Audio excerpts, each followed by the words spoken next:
shit, what you want me to prove? Spacey got the sauce on.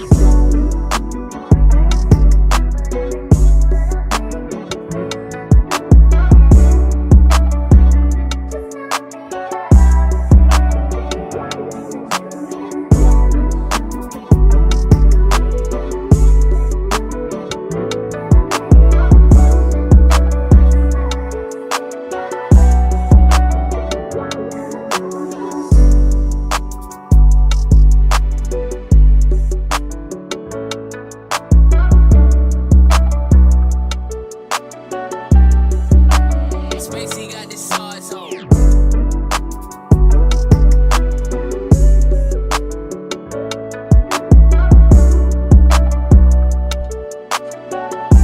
How y'all doing out there? Let's go, let's go, let's go.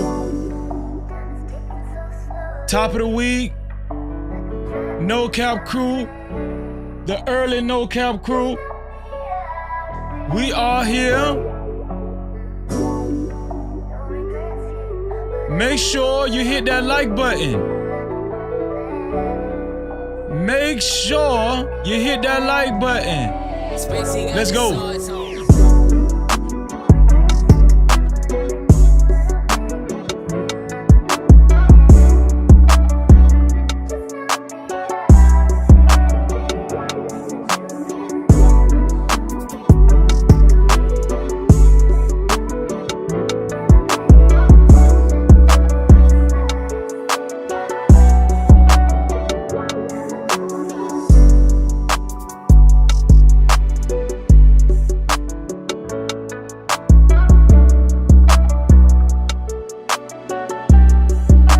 Spacey got the sauce on.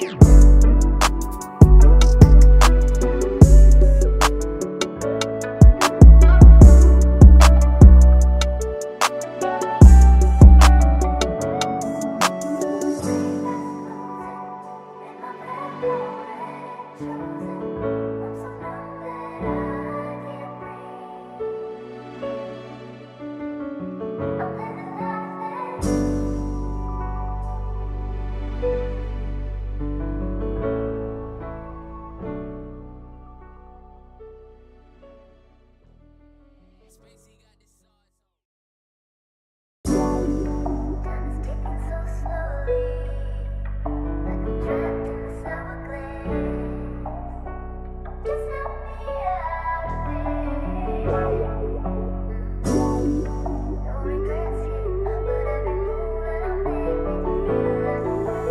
Sauce boy shit, what you want me to prove? Spacey got the sauce on.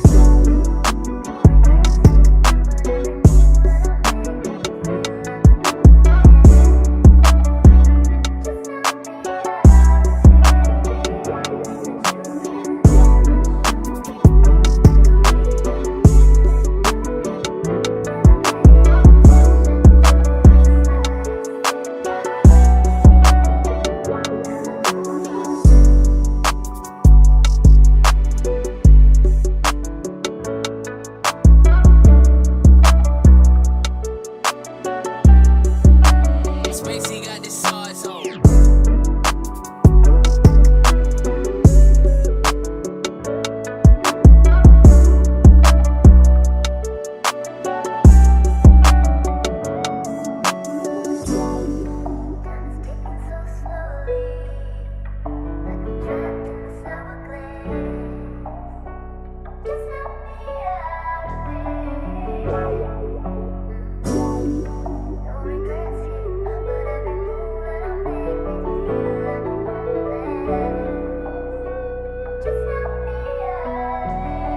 Spacey got the sauce on. Yo, how about we do this? How about we share this live stream? How about we all group together and share this live stream for the Robinson family? R.I.P. to Sade Robinson. R.I.P. to Sade Robinson. Shout out to the No Cap crew. Shout out to everybody who Spacey got the sauce on. Who's already liked this video. Shout out to everybody who's willing to share this live stream.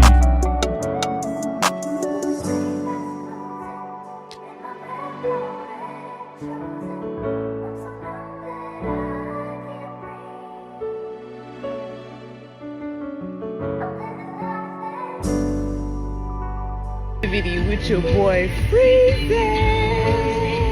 Join in tonight. No captivity. Only the boss motherfucking bitches fuck with motherfucking Freezing. No captivity.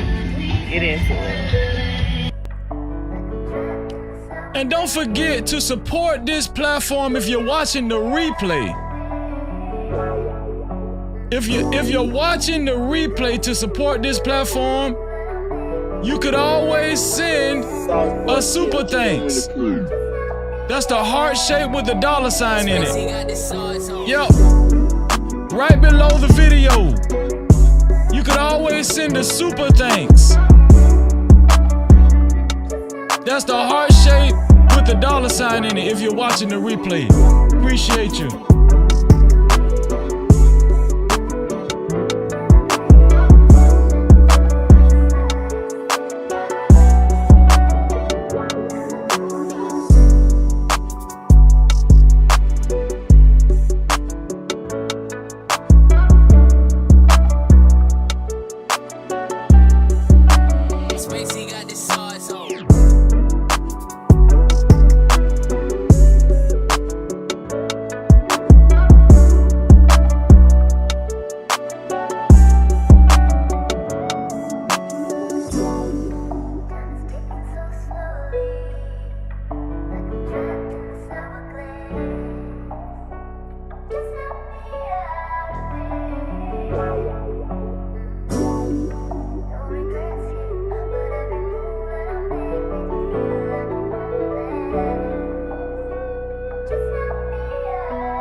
Spacey got the sauce on.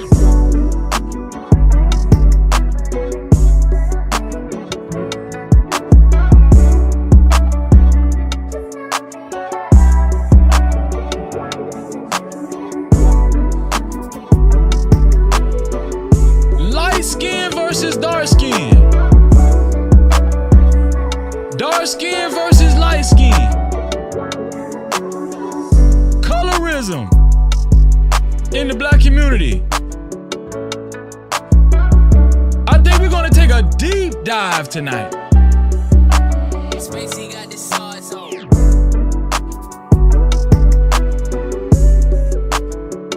Have you had this discussion before? Well, not like the no cap crew.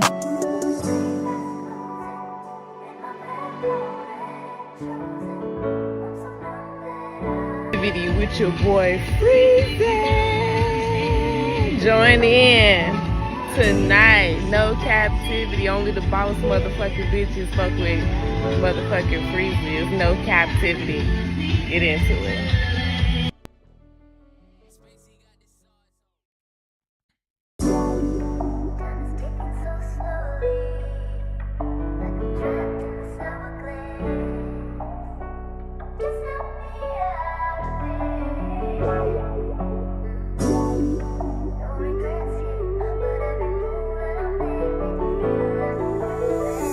Shit, what you want me to prove? Spacey got the sauce on.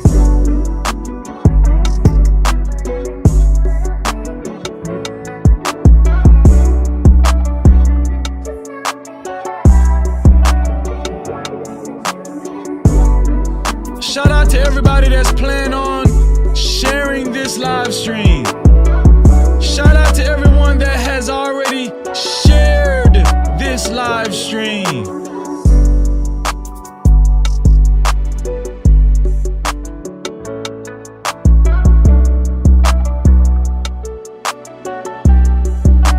Spacey got the sauce on.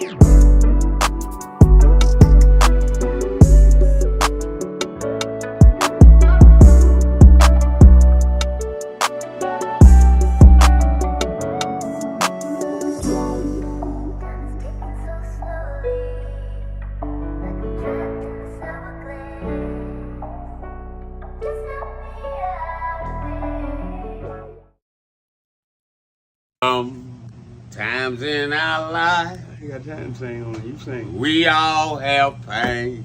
So then you gonna sing it. We all have sorrow. Then I look at Wayne and I know that he will be ugly tomorrow. Lean on me when you're my cousin and I'll be your friend. I help you carry on, for it won't be long till I'm gonna need my cousin to care.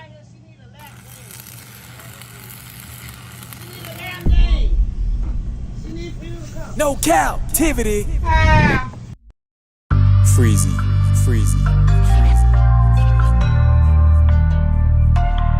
What up? You are officially locked in to No Captivity with Freezy, where we tackle issues that sometimes have us trapped in this thing that we call life. But if you know me, you know my motto. To free yourself, you must heal yourself.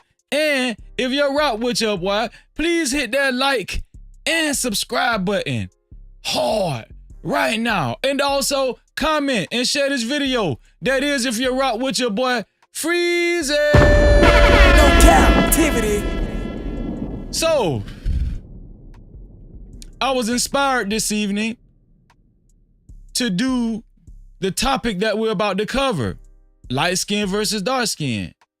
Initially, I had wrote colorism in the black community, but I changed it because everybody write that, so, you know. Light skin versus dark skin. That sounded a little more ghetto, and it sounded a little more catchy. You feel what I'm saying? But y'all get my drift.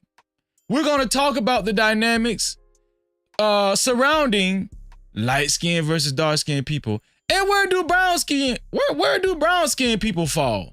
Have you ever asked yourself that question? Huh? So, we're gonna cover a plethora of topics today, and I have several videos that we're gonna talk about. Are you ready? Huh? No captivity. And also, don't forget, if you are digging the movement, the No Captivity movement, No captivity. the No Cap crew movement, No captivity. make sure you hit that like button, family. Make sure you hit that like button. The like button like you, and you hopefully will like the like button. And also, if you don't like the like button, hit the dislike button. That's why YouTube made the dislike button, so everybody can participate. Don't just sit there and do nothing. And so another thing is to support stories of this magnitude and to support this platform, especially, right? Especially if you want your comments highlighted and read. If you just got something to say and you gotta get it off your chest, whether it's positive or negative, make sure you send a super cap, aka super chat, right? Super cap, aka super chat.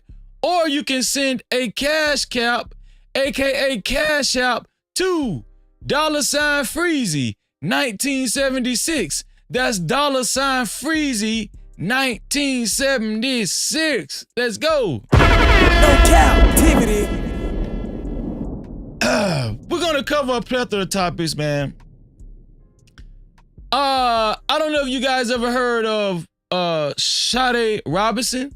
I know you guys heard of Chantel Robinson because a lot of people covered that story because she went out to Mexico with her friends, her same color friends, or, you know, black people, and, you know, they were accused allegedly of deleting her. But this young woman, I haven't been hearing a lot of people talk about this young woman, Sade Robinson.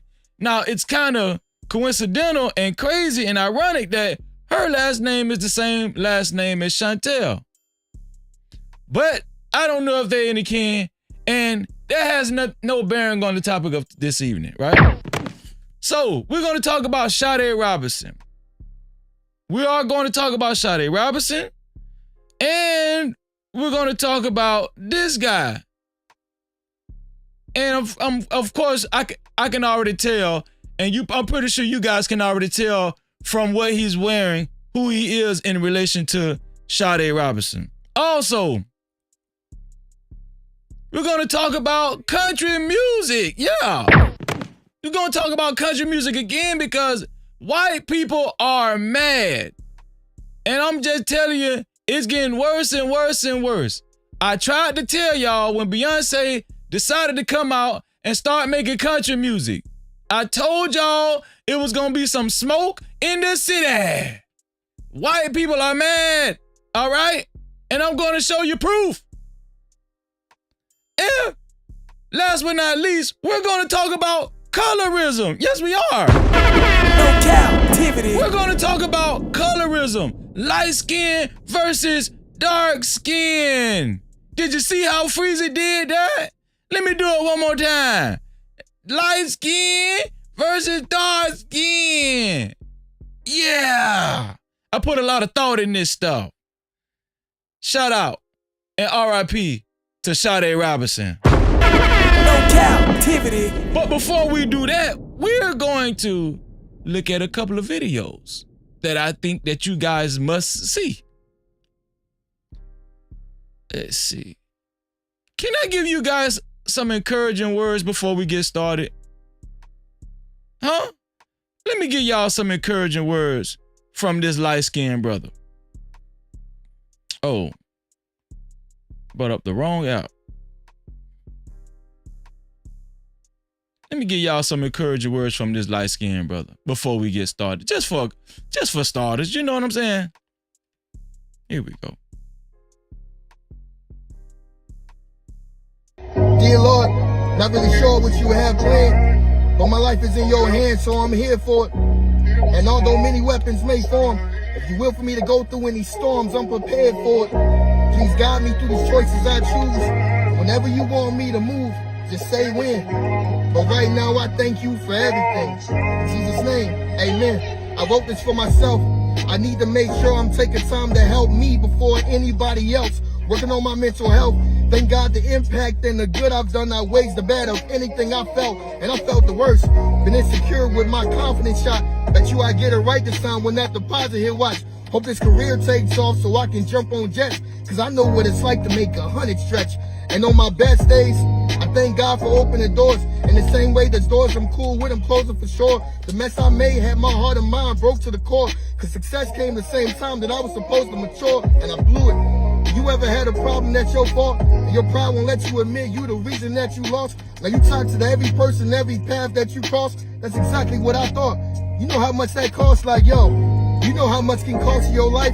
Like staying around the wrong people who don't belong in your life. And you choose to ignore the right people who want to offer advice. Yeah, this your world, but the world ain't gonna talk to you nice. So listen, it's certainly your life and your choice. But I'm gonna tell you one thing you should know. If ever you decide that you're ready to get out your own way, choose to grow.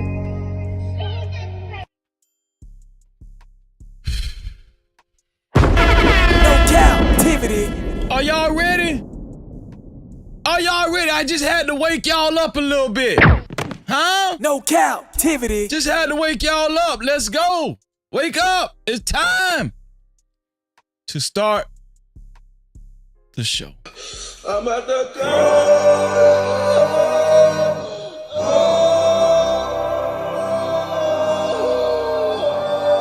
So, in latest news, right? I know I told y'all we was only going to talk about Sade Robinson, colorism, country music. No, we're going to talk about transgender sports as well. I want y'all to see what's the latest news in transgender sports. I'm telling y'all, when I seen this shit was funny as hell. But maybe it's not funny to y'all. But I'm just gonna show y'all anyway because I'm telling y'all this shit was funny as hell. And guess what? I'm gonna do y'all a great service by putting this on the wide screen. Y'all check this out. Transgender sports, ladies and gentlemen. The latest in the news. One Wilhelmina, Jaden Vandervee. In 7 for Bergen Episcopal, Abby Wilson. Out very well is Gallagher, McDaniel in lane 2. You're going to see Gallagher later on in the relays. But just why? Why, y'all? Why do, like, this is the thing. This is what I want to ask. Is society getting dumber and dumber to the point they don't even know the difference between a man and a woman? Why would you allow men, okay, technically, they're trying to say this is a woman because of the pronouns, but we know what time it is. Why would you allow this? Huh? And is it women's fault? Are women so stubborn to where they think they are equal to men to where they actually back this movement up? No. If he wants to be a woman, he should be able to participate with us too. Okay then. Well, get your ass blown out the water then. Great knees, great drive.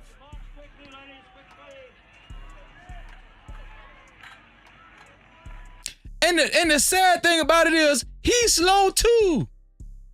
That's the thing. That's the sad thing about it. He is slow too. And he blew these women out the water. Gallagher, the victory here. One more time. For Wilhelmina, Jaden Vandervee. In 7 for Bergen Episcopal, Abby Wilson. Out very well is Gallagher, McDaniel in lane 2. You're going to see Gallagher later on in the relays. Great knees, great drive.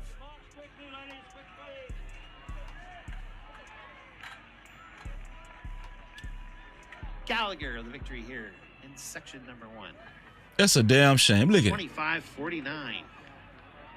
Now, if that boy wasn't running against them, the girl who would have won the race would have been considered fast as hell.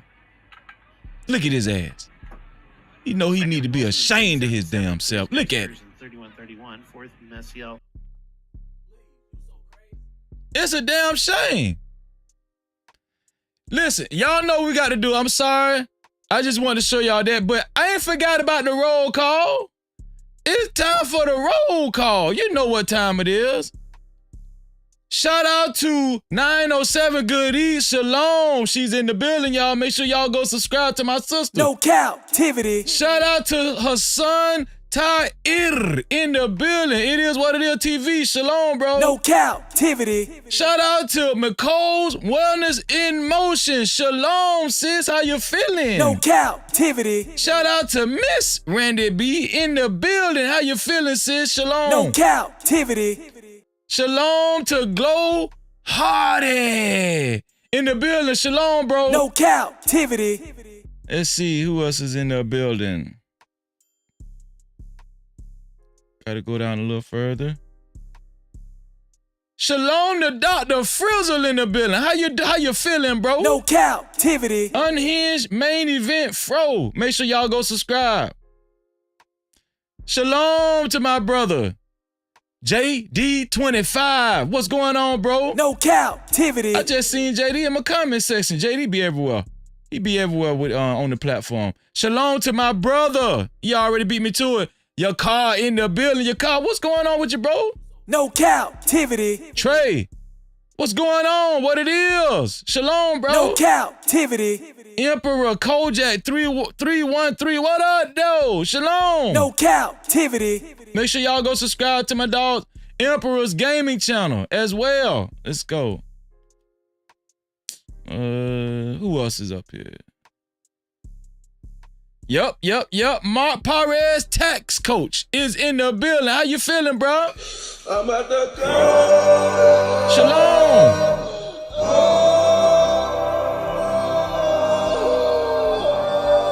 Let's see. Next level. He said, shout out to the No Cap crew. Shalom, bro. No Cap-tivity. Next level always represent. Shalom. Kung Fu Hustler in the building. Shalom, bro. No Cap-tivity. He said that's why he's on the girls' team. He doesn't stand a chance against other boys. Just pathetic. Hey, I agree with you, bro. Shalom to my brother, Tommy B. Always cooling. No Cap-tivity. Shalom. And I think that's it. Yep. No captivity. So let's talk about this, y'all. Let's talk about this. Sade Robinson. Sade Robinson was deleted a few days ago at the hands of this guy, Maxwell Anderson. Now, I briefly scraped up information on this story. Maxwell worked at a bar, and Sade was visiting the bar, if I'm not mistaken.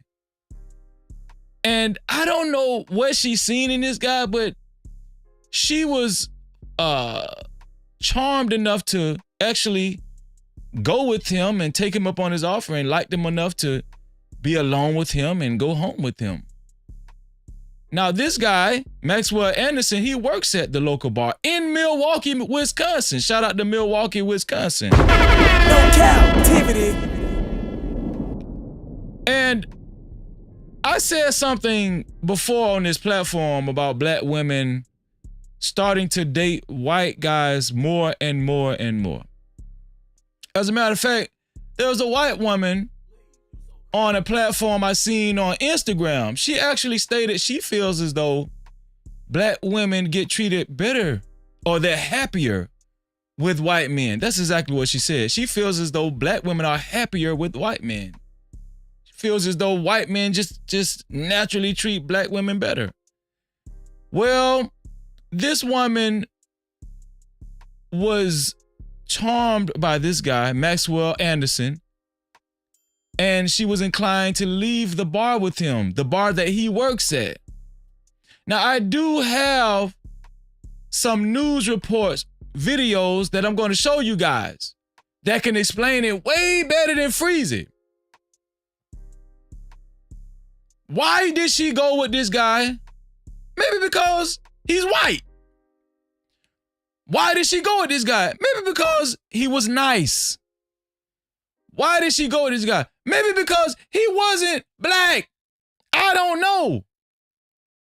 Why did she go with this guy? Maybe because he worked at a bar and he fixed her free drinks. I'm just speculating. But I do got the first video pulled up, and I want y'all to go down this yellow brick road with me. Here we go.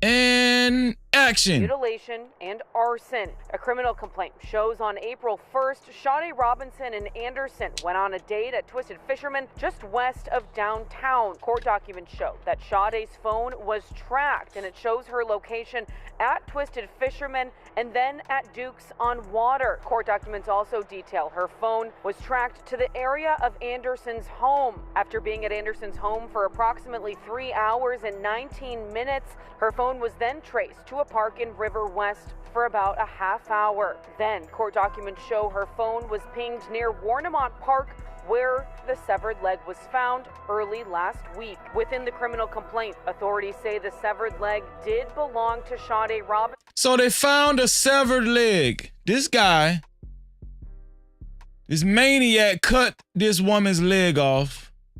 And if I'm not mistaken, he cut and severed several other of her body parts as well. This guy was a sicko, to say the least.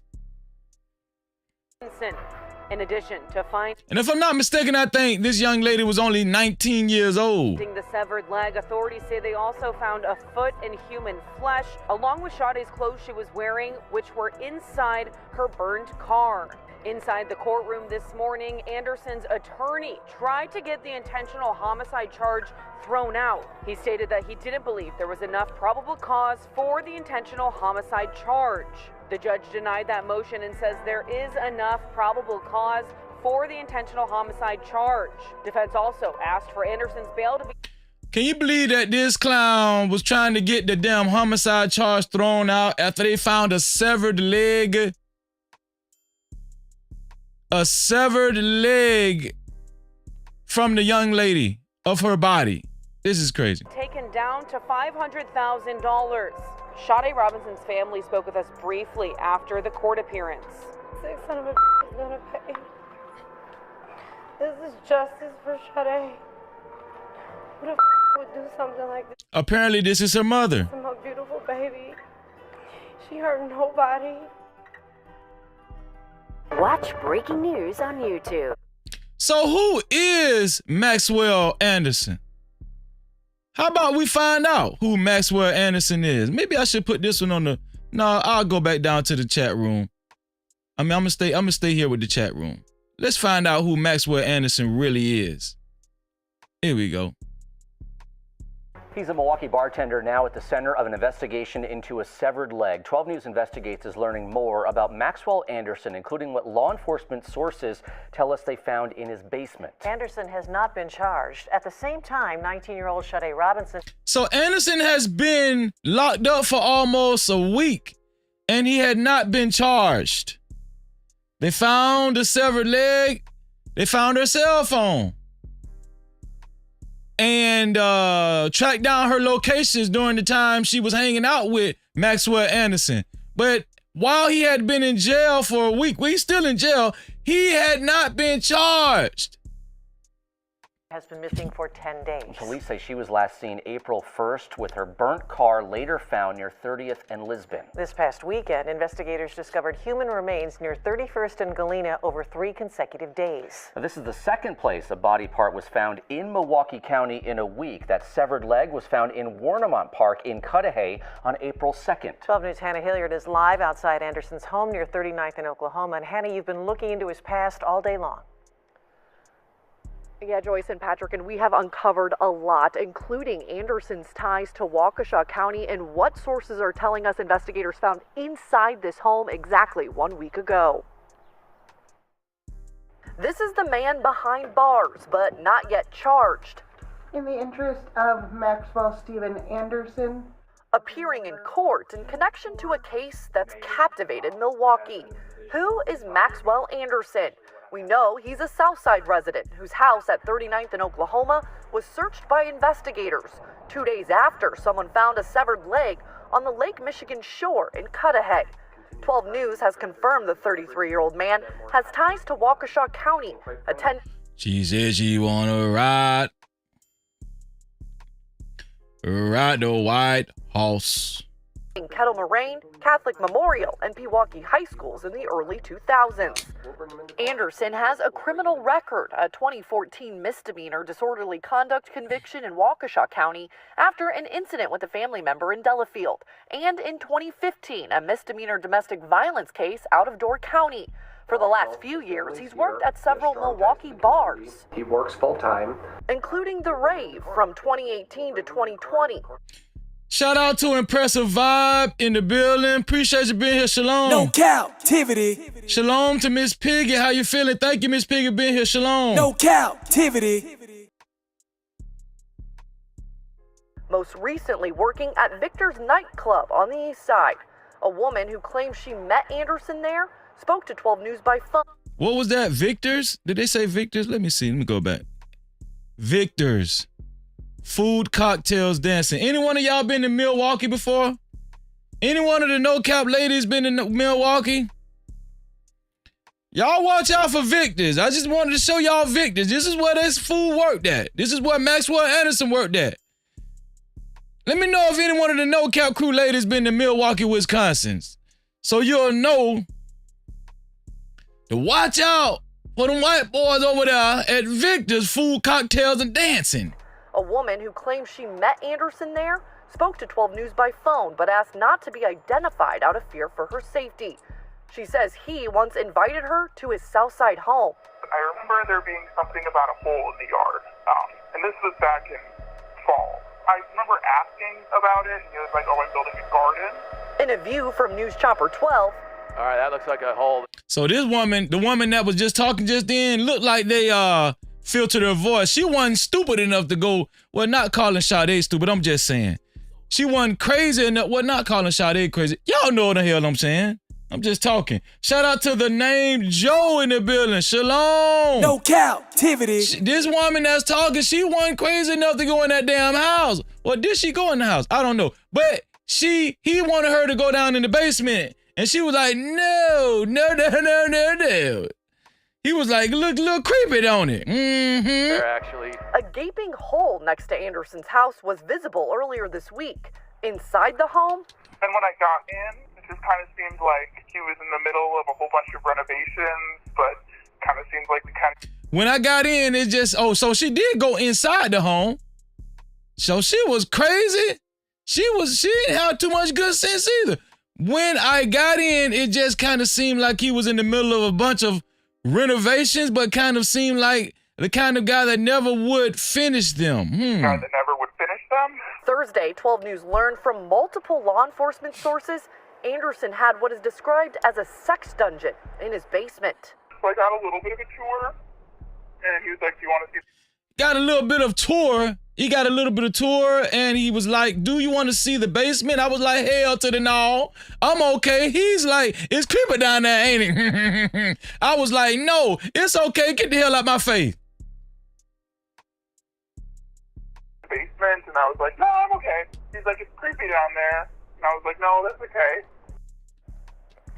Now, Hannah, Anderson hasn't been charged, but is still... Shout out to Shiesty Bum. Just came through the door. Shalom. No captivity. Being held after almost a week in jail. Right, Joy. So the court did give prosecutors an additional 72 hours to either charge Anderson or release him. Those 72 hours run out tomorrow morning. We will, of course, be sure to stay on top of any developments and bring them to you as they happen on air and online. Hannah Hilliard live in Milwaukee. And as we have been reporting, that 72-hour hold on Maxwell Anderson expires tomorrow. We asked legal expert Craig Mastantuno about what could happen next.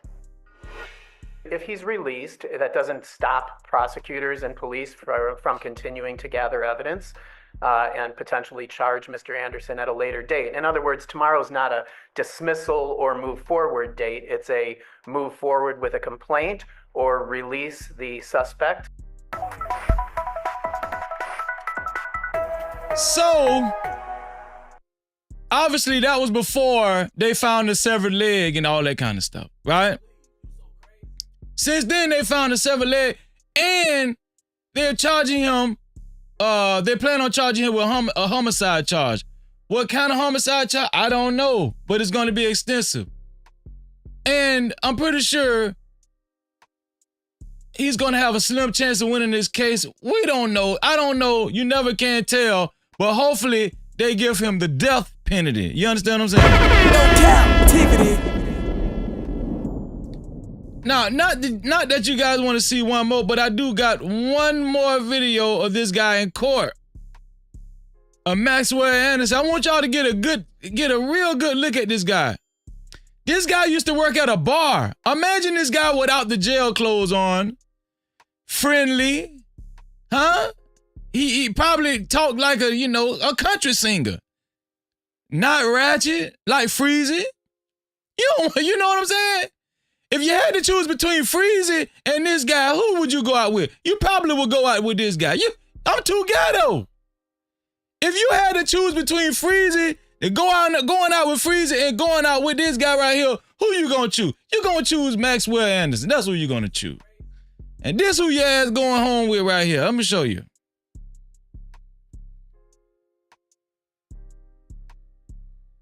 Well, News' Kendall Keys continues our live team coverage from the Milwaukee County Courthouse. Kendall. High drama in the courtroom. Robinson's family audibly upset during Anderson's appearance. Tonight, he's being held on $5 million bond.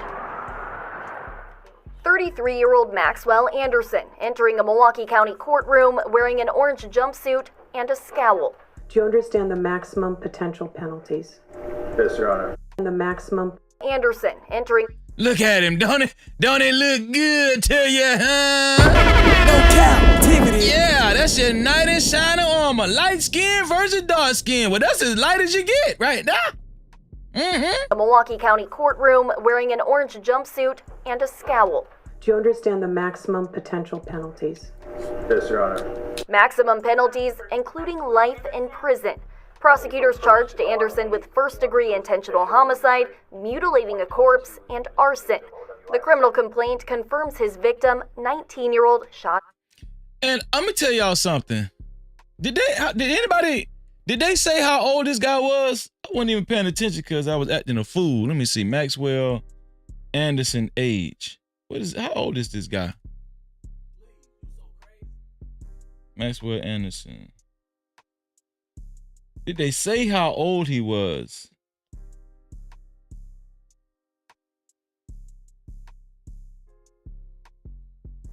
Let me research. She was 19 years old. How old is this guy? Let's see. Miss Randy B, he's in his 30s? 33 years old. Okay, he's 33 years old, and this woman is 19. Now, I'm gonna tell y'all something. When I was younger, girls my age, let's just say when I was in my teenage years, right? Girls my age, when I was 19, 18, girls my age did like older guys. But they didn't like older white guys. It's a little different now. Right? It's a little different now. And then I will say this. When I was younger, when I was 18 years old, the women did like older guys, but I don't think the women like the older guys to the age of, let's just say, if I'm 18 and my classmate is 18.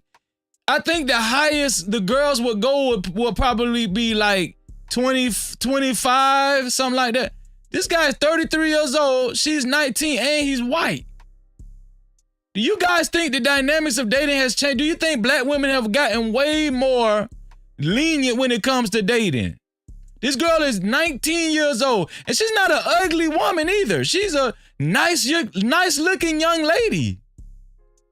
What is the problem in the dating world to where she would rather give this 33-year-old lunatic her time than just date somebody that's in her proximity? Now, I'm not saying you should just limit yourself to black people if you're black. No, to each his own. But it just seemed kind of weird. And then not only that, he worked at a bar, Victoria's, right? She met him there. She's 19 years old. She didn't even have no business at the damn bar. Ain't nobody even said that. The mama need to be ashamed of that goddamn self.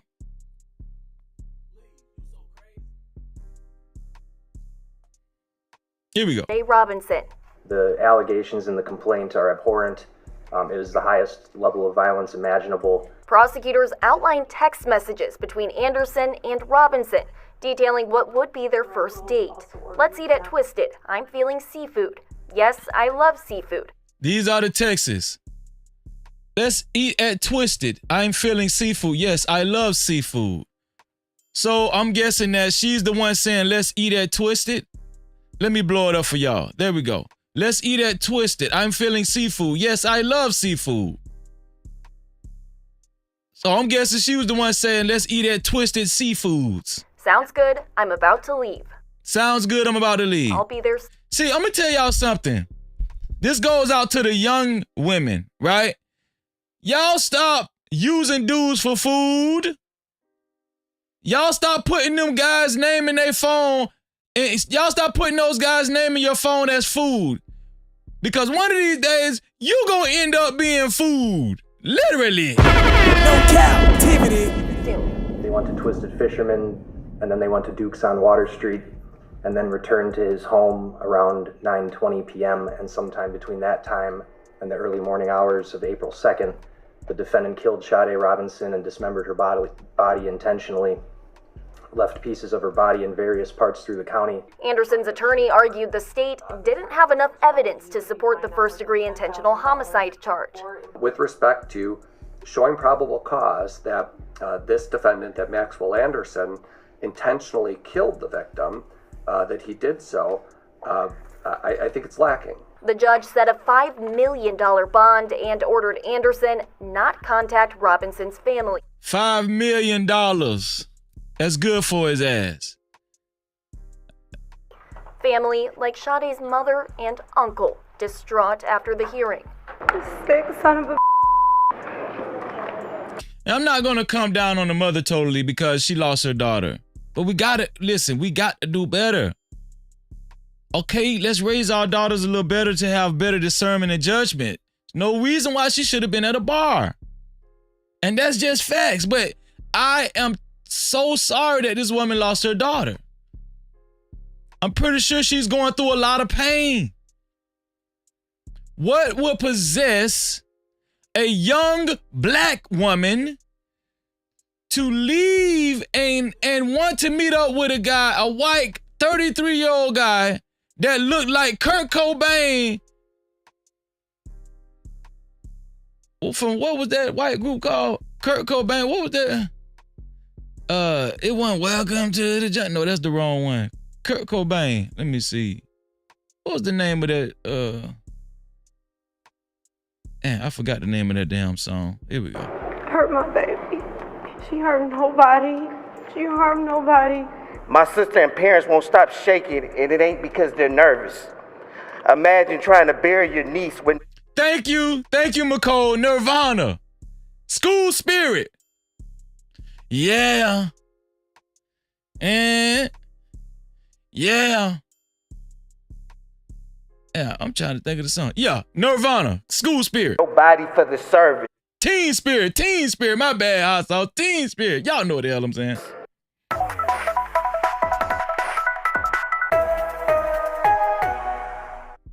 What would possess this woman to go with this guy right here? Is light right? Is white right? Does white look better? Does light look better? Does color have a profound effect on our psyche? Does it? Does it influence how you move? Does it influence your yes or your no? And if so, why? What's the background on that? Or you conditioned to think that way? Is something dark scarier? Is it? Does this guy look more like Jesus? Is that the reason? No Cap-tivity. Is white Jesus the blame for all of this? I got a lot of questions. From a young age, did you go to church and they had a big ass white Jesus on your wall? Tell the truth, shame the devil.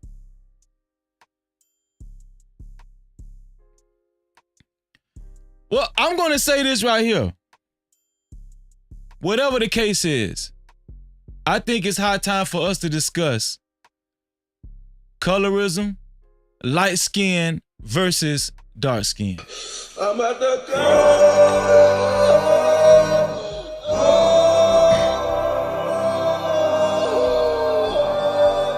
because it could get us in a lot of trouble, and it can make us make decisions that we will forever regret. Not saying you'll regret it 100% of the time, but I don't think you should make decisions solely on looks, and especially the color of somebody's skin. Are you following me? Huh?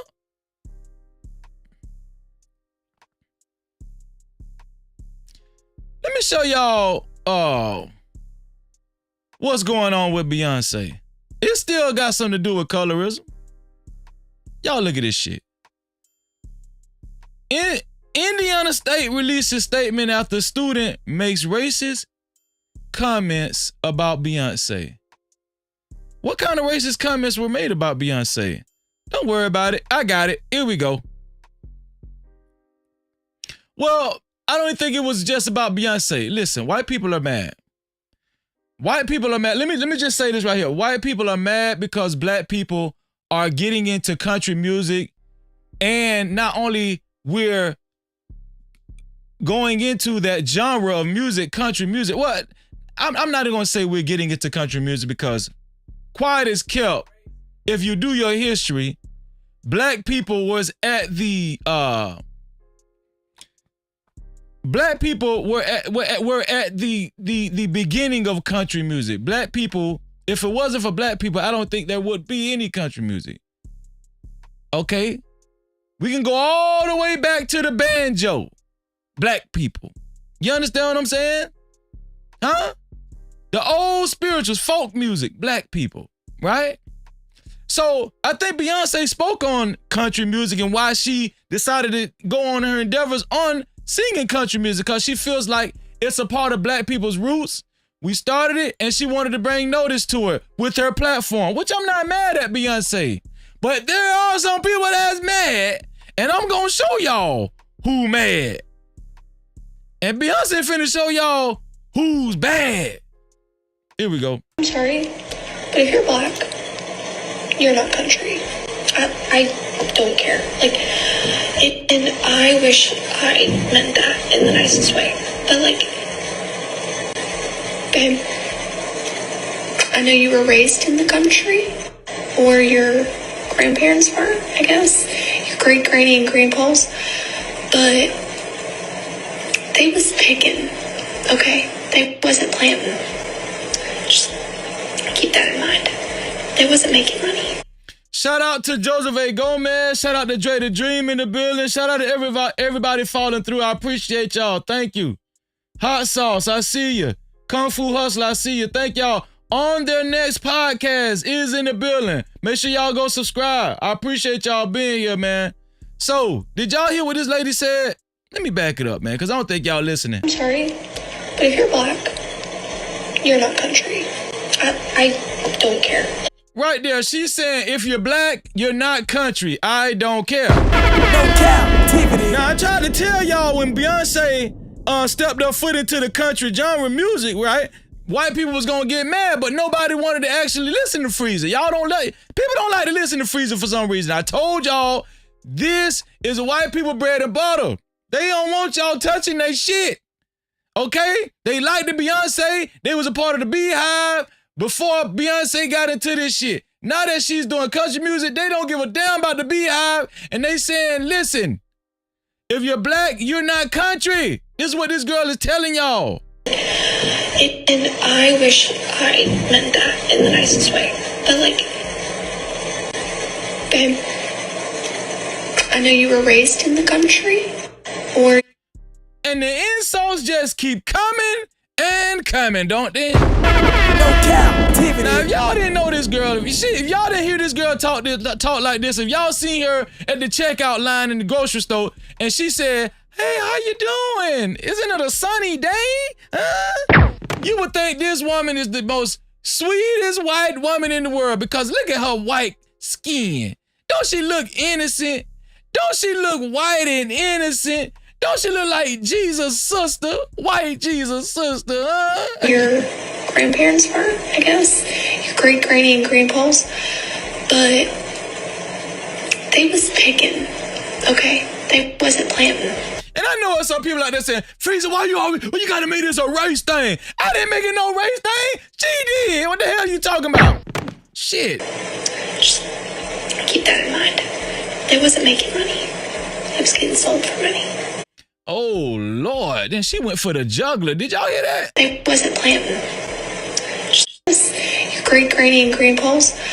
But they was picking, okay? They wasn't planting. Just keep that in mind. Now, I'm going to tell y'all something. I want to give a disclaimer. This is not by no means trying to paint all white people in this bad bubble. We know if you got common sense, all white people are not like this, okay? I will say that. But I'm telling you, there is no real way to know. You just got to take their word for it. You understand what I'm saying? You just got to. And it's not because it shouldn't stop you from doing business with nobody. But I'm just saying that this girl, she's so mad about Beyonce doing country music that she is swirling around the worst of the worst of worst of insults. And she is not trying to hold back. She's saying, listen, you did not come here, you was brought here and you was sold. And you wasn't a sharecropper, you was picking cotton, you was picking it. And guess what? You wasn't making no money. She just digging and digging and digging. I wonder if white people actually talk like that, talk like this. A lot of white people talk like this in their private time. I wonder if so, huh? We've had some white people come on these black panels. I think I had one white guy come on my panel one time, right? And never again, because we did some goddamn research, all right? And I'll take that one across the chin. No diddy. It's here for the thug. But guess what? They can't fool us for too long because all you gotta do is sing some goddamn country music and they gonna come out the woodwork. They wasn't making money. It was getting sold for money. You ain't country. Boots and a motherfucking jeans and a cutoff to a frat party. Huh? No. So here we go. You know what I admire about white people? They take pride, right? They take pride in their possessions. If they are predominantly the ones that do something, they want to make sure you know they are the ones that predominantly do it. We can learn a thing or two from white people. They take pride in what they do, okay? They're not gonna call you guests in. They're not gonna say, hey, listen. They're not gonna say, hey, let that person do some goddamn country music. They're just as entitled to do country music just as we are. No, white people love country music and they want to protect it. Yes, with all their heart, with all their white, and with all their soul. Okay? And you can't do nothing about it. Now, Indiana did say something about this, and I'm going to show y'all what Indiana said. Indiana reprimanded this young lady. And here it goes. Indiana State University community, we want to provide further emphasis on the commitment of Indiana State University to promote a supportive environment for all our students. Upon learning that a racist video from an Indiana State University student was posted online, we immediately worked with the Vice President for Student Affairs to identify the student, communicate directly with student leaders, and strategize how to prioritize student well-being and safety. Racism, hate speech, and discrimination of any kind is deplorable and in direct contradiction of Indiana State's mission, vision, and values. The students' comments in the video in no way represent the ideals and goals of Indiana State University. We are appalled by the sentiments expressed in the video and condemn those comments in the strongest terms. This video impacts the entire campus community, but it deeply affects students from marginalized groups. Make no mistake, we hear you, we see you, we support you. We have been and will continue to work for you. We are aware of, this is very important. I need y'all to pay attention to this part right here. We are aware of the rampant misinformation spreading online. It is crucial to emphasize that under federal law, the privacy, listen, I need y'all to pay attention. It is crucial to emphasize that under federal law, the privacy of students, due process, and actions taken by the university and its employees cannot be shared. No Cap-tivity. So we don't know if they got rid of this girl. We don't know if they got rid of this little cracker girl. I don't know. They probably suspended her for a week and let her come back. She probably got to take a few home classes or whatnot. You know, but they saying they can't disclose to you if they kicked out of school. So that means they didn't kick out of school, if I was to bet on it. Because if they did kick out of school, everybody would know it by now, and they would have did a worldwide publication. As a state-funded institution, we operate and respond within the guidelines established by state and federal law. So if they operate in the guidelines by state and federal law, that means they don't have to kick her out of school simply because she came down on you niggas for singing country music. I'm at the club. Get your ass out of that country music. No more country music for you, nigga. No country music. Get your ass out of that country music. So, that was the latest on Beyonce, the light-skinned sister. But guess what? We got more. we're going to talk about the main event. No captivity. We are going to discuss the main event, which is light skin versus dark skin. Colorism in the black community. Which one y'all think a little better, Beyonce or Kelly Rowland? Let me put a damn chat. Let me put a poll in the chat.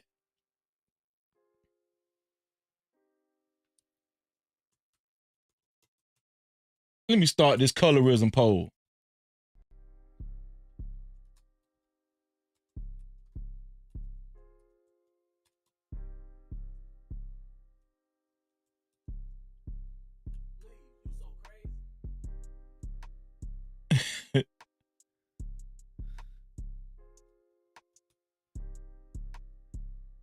Beyonce, Kelly. Okay, there's the colorism. There's the official colorism poll. Who looks better? I need all the votes. Let's see who wins. We need all the votes. Let's see who wins the colorism poll. So, I ran across a video with Kelly Rowland in it, and she was talking about her experience as a dark-skinned lady, especially in the group Destiny's Child, right? Before I show y'all that video, I have another video I'm gonna show y'all on colorism, but before I show y'all that video, Super chat. Shout out to Next Level for his $5 super cap. He said they stole country, jazz, blues, rock and roll, and pop. No captivity. Next Level letting them know. He letting y'all know what the real deal is. They stole it all. And if they told the truth, they'll tell the truth. Shout out to Next Level MF. No captivity. Appreciate that, Next Level. Let me make sure. Okay. So let me play this video right here. The first video. It's a little documentary. I want to know if y'all agree with this. I want to know if y'all agree with this video.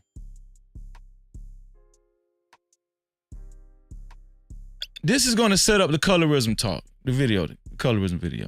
Here we go. Let me downsize me, and here we go. It's very informational too. Since centuries ago, African Americans have experienced discrimination more times than any other minority group. In 1983, Alice Walker introduced the term colorism, which is prejudice or discrimination against individuals with a dark skin tone, typically among people of the same ethnic or racial group.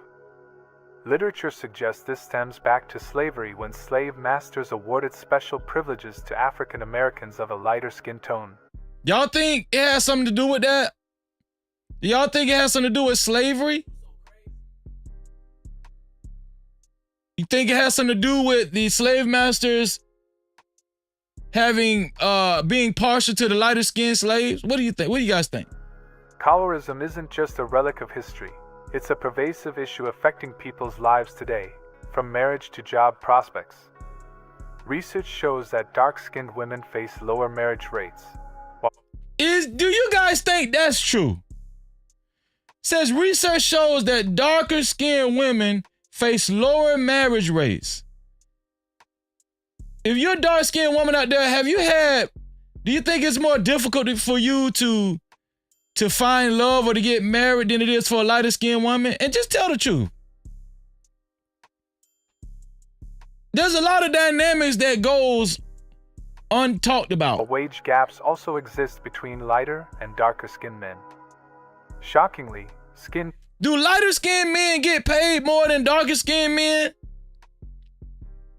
That's what this just said. Is this true? Do lighter skinned men get paid more than darker skinned men? Is there a wage gap? Tone even influences prison sentences, with darker skinned women receiving harsher punishments. Discrimination starts young. Dark-skinned girls are 3 times more likely to be suspended from school compared to lighter-skinned peers. Do you got any one of you guys got kids? And if you got kids, does anybody have a child? Does any one of you guys have kids that's dark skinned and light skinned in the same household? And if you do, have you seen any major differences on how they get treated in school? Does anybody have dark skinned and light skinned kids in their house in the same household? And if you do, have you seen any disparaging differences on how they get treated in school? And it doesn't stop there. Colorism can even warp how we're remembered. For example, job interviewers are more likely to recall educated black individuals as having lighter skin, regardless of their actual complexion.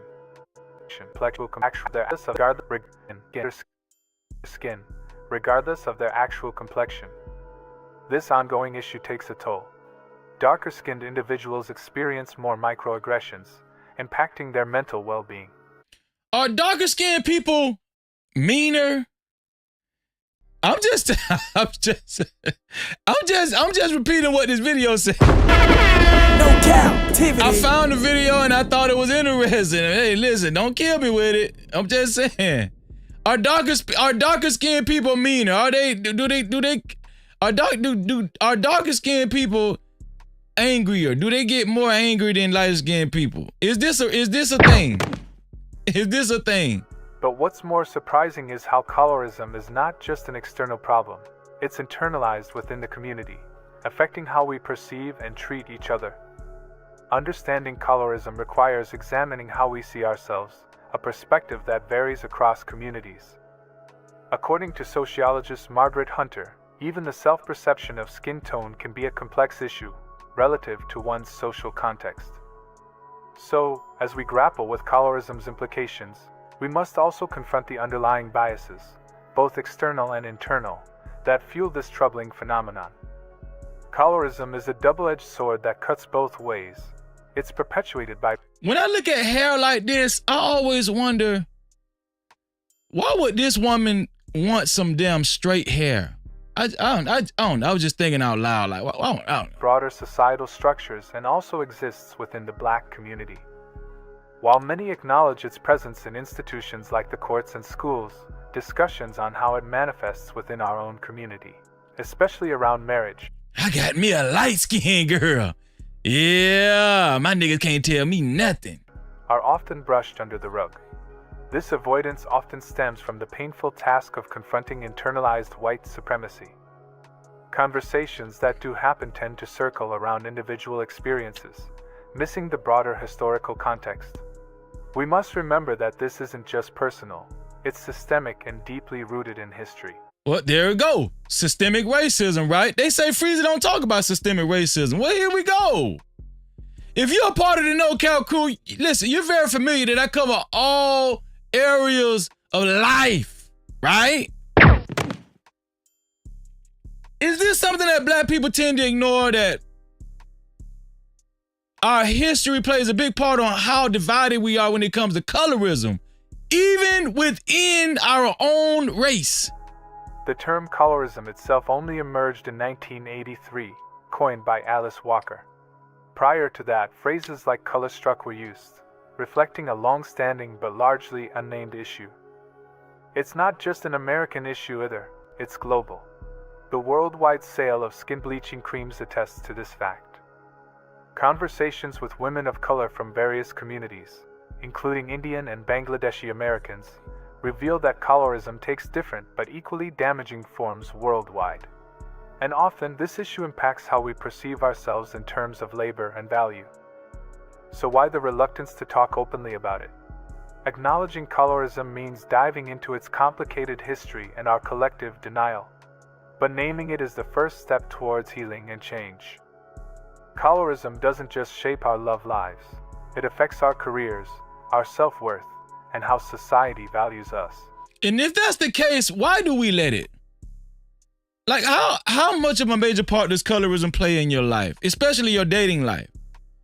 And who emphasizes colorism the most? Who emphasizes wanting a light-skinned versus a dark-skinned person the most? Is it black men or white or black women? Who cares about light-skinned versus dark-skinned the most? Who looks in the mirror the most? Black men or white or black women? Why is this even such a thing, right? What trained you to think that way? What condition you to think that way? I got a better question. Was your parents that way? Did you have a light-skinned brother? Did you have a dark-skinned brother? Did you have a light-skinned sister? Did you have a dark-skinned sister? Did you get treated different? If you had a light-skinned sibling in the household, were you treated worse than your light-skinned counterpart? Why you got a light-skinned husband? Why you got a light-skinned wife? Does it make you feel safer when you wake up in the morning? Does a light-skinned person fart smell different? Do white people fart smell different? I don't know. What kind of toothpaste light-skinned people use? Crest?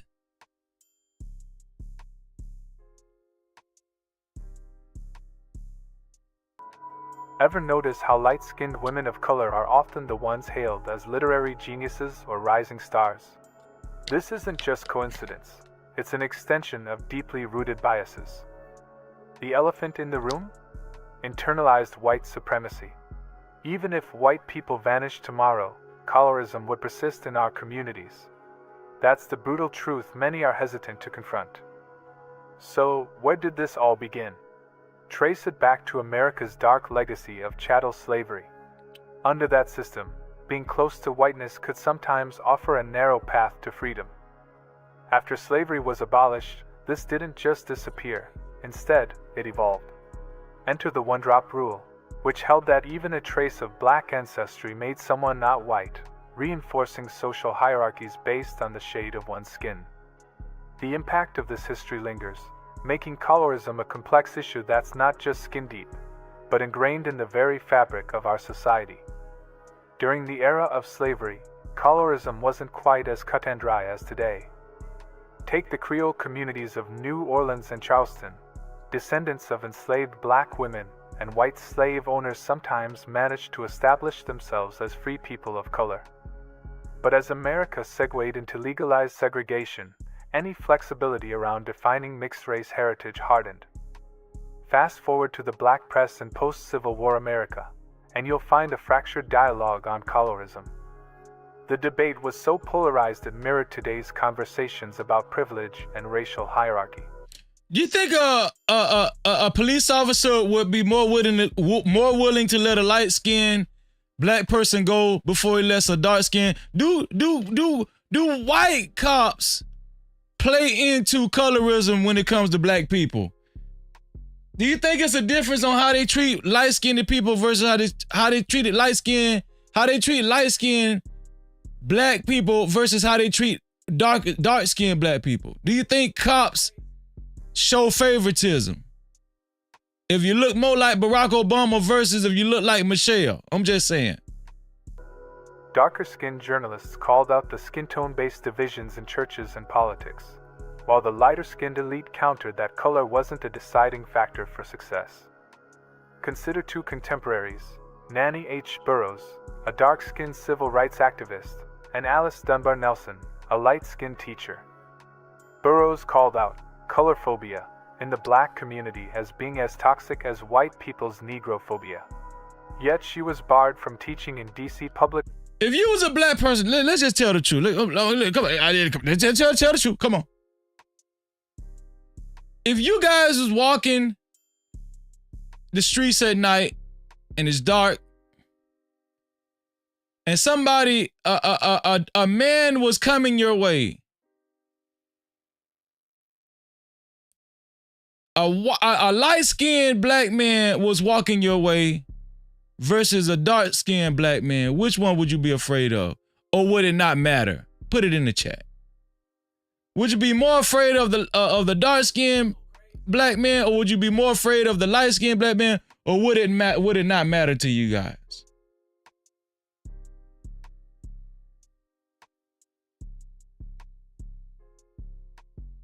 Schools due to her complexion, while Nelson thrived.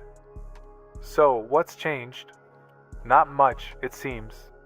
Conversations have evolved from whether colorism feels real to debates about its very existence. Much like the What's the stereotype? What's the stereotype? Look at this. Even on this damn depiction right here, why do they got the light-skinned guy with a clean cut and the dark-skinned guy looking like he on good times? Why they did that? It's because the dude light-skinned and he dark-skinned? This very same video that's trying to break down the discrepancies between light-skinned and dark-skinned commit racism and colorism themselves? Why they did that bullshit? But his hair don't look bad, though. Divisions that birthed these dialogues in the first place. The question isn't just whether colorism exists, but how deeply it's woven into the fabric of Black American life. The fight against colorism isn't just about dismantling external prejudices. It's also about confronting our own internal biases. While systemic racism has undoubtedly shaped these perspectives, the onus is on us to break this damaging cycle. We can't fully heal unless we acknowledge that we too have played a part in perpetuating these harmful narratives within our community. This doesn't absolve systemic structures for their role in creating this. Does colorism hurt us? Does it keep us apart? Does it keep us divided? Does colorism, does light skin versus dark skin, does it keep Black people as a whole from breaking certain barriers, from elevating in life, from moving in a positive trajectory as a collective, not as an individual? Because I know a lot of us like to claim our individual success, and that's fine and all. But as I showed y'all the white girl on purpose, she was speaking up for all white people that like country music, not just herself. That's one thing I like about white people. They take up for each other, don't they? Huh? No Cap-tivity. This is our music. This is our country music. Does colorism hurt Black people as a whole? Why do we even recognize colorism? If you're a light-skinned person, are you a better grade Black person? If you're a dark-skinned person, are you a better grade Black person? Problem, but it does empower us to be part of the solution. If we're critical of how society marginalizes us based on skin tone, we must also challenge ourselves to celebrate the diversity and richness of all shades of Blackness. It's easy to point fingers and I know K. Cooper, we already established it's not theirs. I just like their vigor and their tenacity to protect what they think is theirs. To turn the mirror on ourselves. But our collective well-being depends on doing that difficult work. Beautiful dark-skinned sisters right there, right? One thing about dark-skinned sisters, when that sun hit them, with that Vaseline on their forehead, it just hit a little different, don't it? Huh? We have to cherish the beauty and worth in every shade of our community if we expect the world to do the same. Only then can we present a united front against the broader issues we face. I thought that was an excellent video. And guess what? I'm so happy that everybody stayed to watch that video because not only was it education, it was very enlightening. Now, I did promise y'all, I told y'all I had a video with Kelly Rowland talking, and she's going to tell us her experiences in the group Destiny Child, being that she was the darkest woman in the group. Yes, she was, right? Kelly Rowland, it's fair to say, did not really get her just due recognition until after she left the group. Let's just be honest. Y'all was not checking for Kelly Rowland way back then when she was with Destiny Child. Can somebody tell the truth? And if you was, put a 1 in the chat. If you were checking for Kelly Rowland back then when she was in Destiny Child, put a 1 in the chat. And you better not lie either. But most people ain't recognize Kelly Rowland till Kevin Samuels said she was the best looking one out of her and Beyonce. Come on, let's just be honest. Come on now. Even though I've been thought that Kelly Rowland sang better, she was the best singer in the group to me. Right now, to this day, I think Kelly Rowland is the best singer out of her and Beyonce. It just, come on. All right? Michelle don't count. Y'all know that shit. Come on now. Y'all know Michelle don't count.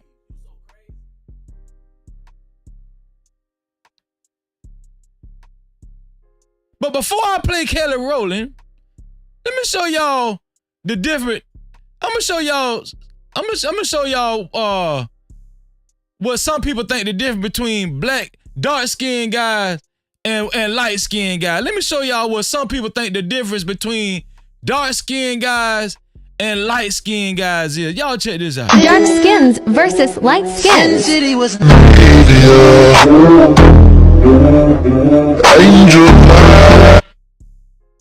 I ain't say it. I didn't put it. Somebody else made that video. I didn't make that video. Don't blame Freezy. But you know, I played that because there's a lot of cruel stereotypes. And listen, light-skinned people get it too. No diddy. This one here for the thug. Light-skinned people have to deal with y'all thinking they soft all the time. Why do y'all think light-skinned people is soft? Huh? What, Muhammad Ali light-skinned?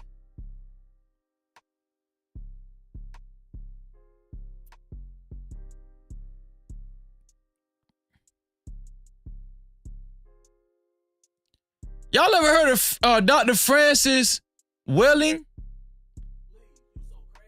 Y'all pay attention to what Dr. Francis Welling had to say. Here we go. You know what? I'll come down here to the No Cap crew. Here we go. The closer you are to white, the more acceptable you are. So that, for example, all of us learned as we were growing up in the black community, if you are black, stay back. If you are brown, stick around. If you are yellow, you're mellow. And if you're white, you're right. And the appreciation of an individual, even within the black group itself, was very often based on the relative absence of skin pigmentation. And even within families, children thought that they were ugly if they were darker. And families, parents have said that to children. Even now, people want to know when a baby is just born in the hospital, some of the first questions that are asked by the black parents about the child or the black family members, is it light skin and does it have straight hair? To know how much value we're going to put on this new baby. Do women do that? Do men do that when there's a newborn? Do parents do that when there's a newborn? Do grandparents do that when there's a newborn? Do they care about if the baby, how much straight hair the baby's gonna have? Is that a reason why black women consider dating white guys or having babies from white guys? Or, you know, lighter skinned Hispanic guys? Because they want their baby to have good hair? Is good hair only associated with light skinned people? And why? Is a darker skinned person's hair not considered good? What about this lady right here, Frances Welling? Is an afro considered just not good hair? And why? What's healthier hair? Who has healthier hair? White people or black people? Whose hair is healthier? These are the questions that we must find out this evening before this live stream is over with. We're gonna get down to the bottom of this shit. I don't care. Because within the framework of the culture in which we live, the closer you are to white, the more you're considered beautiful. Is that true? The closer you are to white, the more you consider beautiful? Hold on 1 second.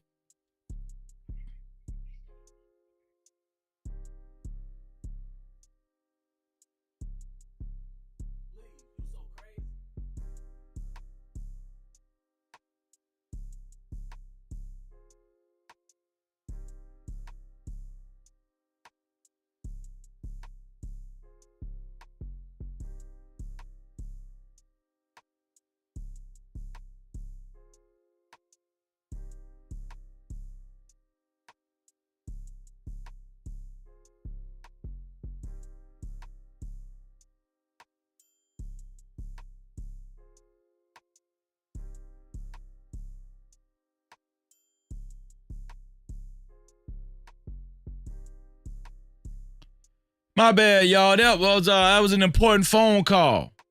But there's questions that we must get to the bottom of.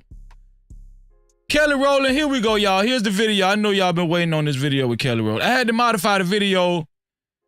Y'all know they shut me down last time. YouTube don't play no games. And this video is from BBC. So I'm going to be flip-flop. I'm going to be going from that screen back to me, that screen back to me, that screen back, so I can deflect a little bit. Right?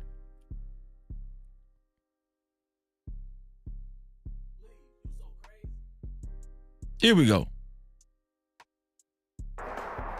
Do you remember the first time you heard the thing that you are referring to as colorism? The first time I had a little boo friend, actually his grandmother compared me to the color of a paper bag and said that I was too dark chocolate for him. Wow. That's crazy. She said the guy that she was talking to, grandmother, compared her to a paper bag and that she was too dark. Is there a such thing as being too dark? How did we get here? How did black people think of themselves or think of a darker shade of themselves as a worse version? How did we get here? Why don't we know that we can produce all shades of people, not just black people, but people in general? Don't we know every race came from the dark race? We don't know that by now? What would this grandmother say that? I mean, the grandmothers is ignorant too. There's some ignorant ass grandmamas out there too now. And he couldn't date me. And I said, what the hell? I literally was like, what does that mean? And I came home and I talked to my mama T about it. And she said, that's a definition of colorism. And I was like, what is, you know what I mean? It was like that moment. Okay. It affected me in a way where I was just always uncertain of how I looked. It started to define what beauty was to me. Okay. In the entertainment business, it manifested itself in constant comparisons. In the entertainment business, I think that's very huge. And they consider who they're going to put the front person as the lead singer, whether you're dark skinned or light skinned, right? Now, we know that it could work flip-flop too. Because you're dark skinned, you are perceived to sing better, right? Like Casey from JoJo, right? Like the girl from what's the girl? 702, right? You can be perceived to sing better just because you're darker skinned. It could be flip-flop. It's not just a one-sided thing. I got another question. Will we ever have a dark-skinned president? I know y'all think we don't have a black president in Barack Obama, but Barack Obama daddy was white. Did y'all know that? No, his mama was white. His mama was white. Yeah. Will we ever have a truly dark-skinned president? And if not, why? Why not? Why not if your answer is no? In constant comparisons. When it came to like my skin color, I was hearing everything left and right. Well, you know, she's darker, or she's the darkest one in the group, or she's a really chocolate one. I would always hear that. Was there ever...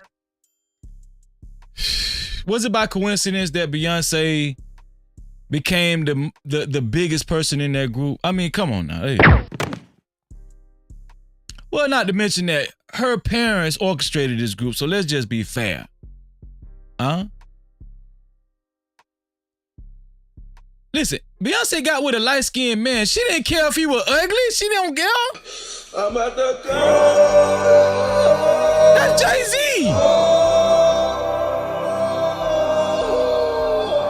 She don't care if Jay-Z ugly. He light-skinned.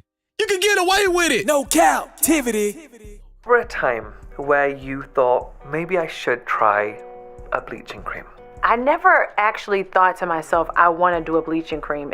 Why dark-skinned people use bleach? Why y'all use that bullshit? That shit make y'all look like y'all got cancer or some shit. Is it that much desperation? Is it that bad? Huh?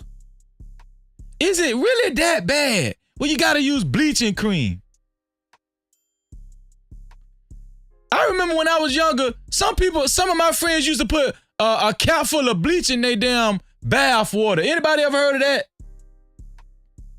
Anybody ever heard of that? I remember when we was younger, some of my homeboy and some of my homegirl, they used to put a cap full of bleach in their damn bath water, thinking that shit was gonna lighten their ass up. Come on now. No Cap-tivity. When you know better, you do better. You know damn bleach gonna lighten your ass up. They used to put chemical bleach in the damn bath water. We ain't know no goddamn better. And I'm gonna tell you something, bleaching is showing up bad in the Caribbean community. The Jamaicans, the West Indians, the Bahamian, the Haitian. Oh yeah, they bleaching their skin left and right. And then they come over there acting like they brand new. Try to look down on us black folk, us foundational black Americans. Huh? Super chat. Kind of shit that is. Man, shout out to my dog, Next Level, man, with a $2 super cap. He said the Willie Lynch letter. No Cap-tivity. Bring it out. Bring it out, Next Level. Next Level again with a $2 super cap. He said the blacker the berry, the sweeter the juice. No Cap-tivity. And you better believe it, man. Shout out to Next Level, man, helping us pay them light bills. Let's get it. Yeah. The Caribbean show not bad with that bleach. I'm talking about they gonna bleach. They ain't gonna stop bleaching until they ain't gonna stop bleaching until they look albino. And I'm gonna tell you something. Y'all stop thinking that bleaching your skin is gonna make you look like a white person. You're never gonna get there. You're never gonna get there. Stop bleaching your damn skin and make you look illa-funded. Y'all remember that? You look illa-funded. Shout out to my sister Mia in the building. Shalom. No Cap-tivity. You look illa-funded. Spell illa-funded. Somebody spell illa-funded so I can spell illa-funded. So somebody spell it so I can put it up on the screen. Yeah, we used to say that down here in Florida when I was young. Illa-funded. You look illa-funded. Yeah, that's a word down here. We made that up in Florida. I just never understood. I'm talking about grown-ass women, too. Bleaching your skin. Much as it was, I just want to be Mariah Shade. Because that was who I was looking up to. Gorgeous. She's gorgeous. Yeah. You're dancing around and feel. Mariah.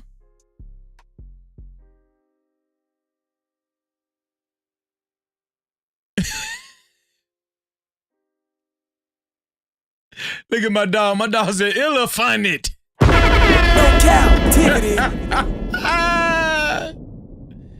Mariah Carey. Phoenix said we used to say ill-deformed. No Cap-tivity. Yeah.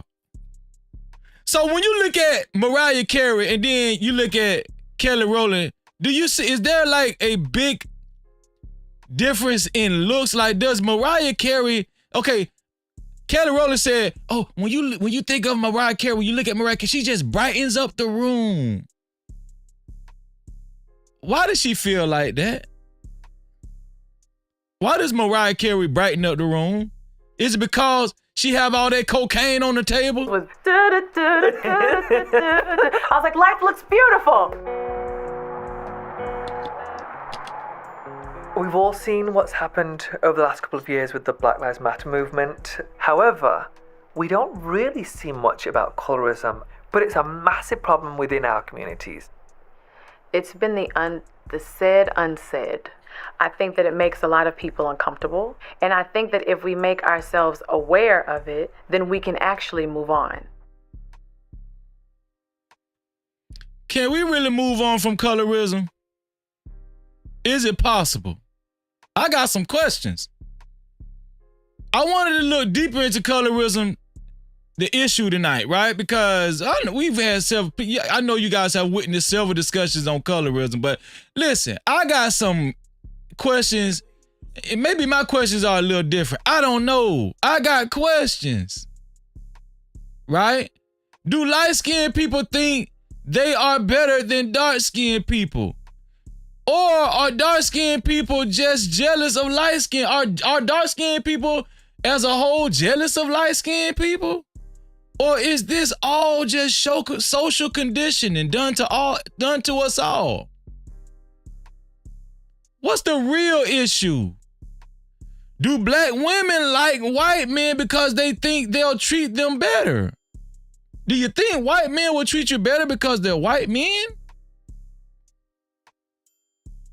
And because their kids will be light-skinned too with good hair? Are these real life thought patterns? And if so, why? Why? I ask.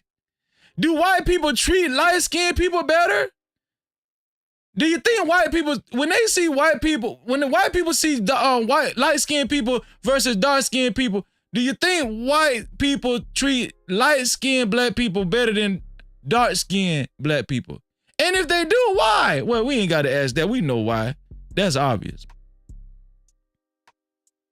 Will there ever be a dark-skinned president? I'm going to ask that again. And if not, why? Now, I really want to know the answer to that. Do you think there'll ever be a dark-skinned president? I'm talking about a purple president. You think there'll ever be a purple president? And if not, if you don't think so, why? Why not? What's the problem? Do we not trust a dark-skinned man? Why? When we think of a dark-skinned president, if you just automatically say, no, freeze it, no. No, we're not going to have a purple president. Why not? When you say no, why are you so quick to say no? Are darker-skinned men just more untrustworthy? Do dark-skinned kids go through a more difficult childhood than a light-skinned kid? Have y'all ever thought about that? Do dark-skinned kids go through a more difficult childhood than light-skinned kids? These are the questions I'm going to ask. I'm going to put a link in the chat. Where, and last but not least, where do brown-skinned people fit in? In the dark-skinned category? If you're in the middle, if you're brown-skinned, do you fit in? Would they automatically put you in the dark-skinned category? We ain't even answer that question. Nobody ever talk about do they consider brown-skinned people? Like, I consider myself brown-skinned, more brown-skinned. Would you go ahead and classify me and just go ahead and throw me into the dark-skinned category? How do y'all label these people? Let me put the link in the chat.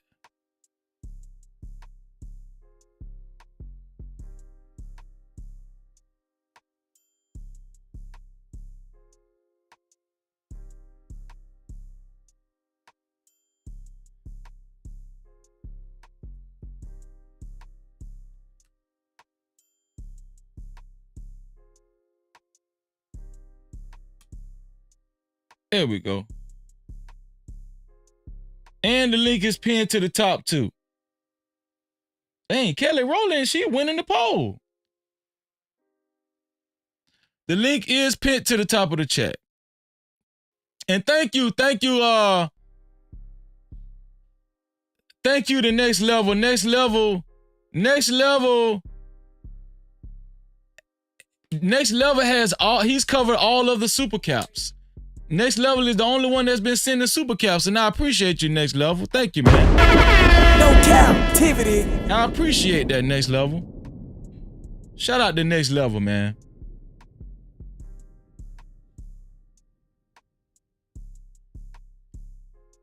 Shout out to Next Level for helping us keep the lights on. Glow Hardy in the building. What's going on, Glow?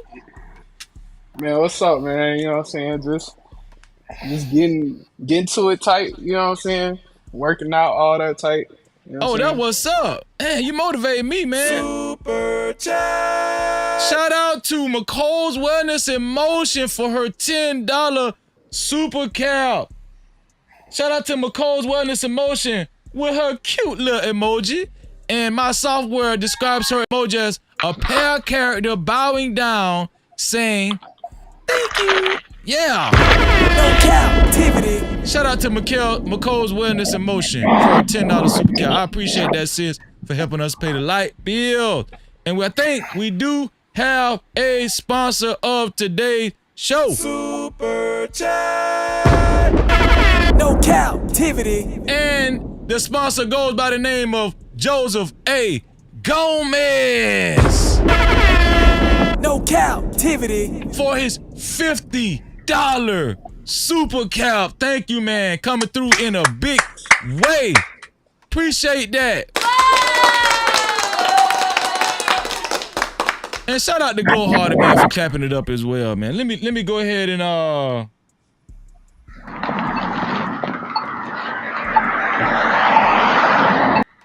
let me go ahead and let me ask Trey. Trey. What's up? What? How you doing? Do me a favor, Trey. Just mute up until I call you, because it seems like there's a lot of background noise in the back. Let me see. All right, cool. I'll let you know when I'm good. Okay. All right.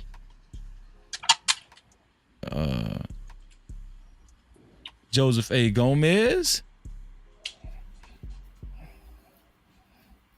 Let me spell it how he spell it. Gomez, Joseph. Hey. There we go. Shout out to Joseph A. Gomez. No Cap-tivity. Make sure his name is spelled right, correctly. Sponsor of the show, Gomez Joseph A. $50. Appreciate that. Let's get it. No Cap-tivity. Joseph A. Gomez did ignite that big light. To become a sponsor of tonight's show or a co-sponsor, you have to leave $50 or more.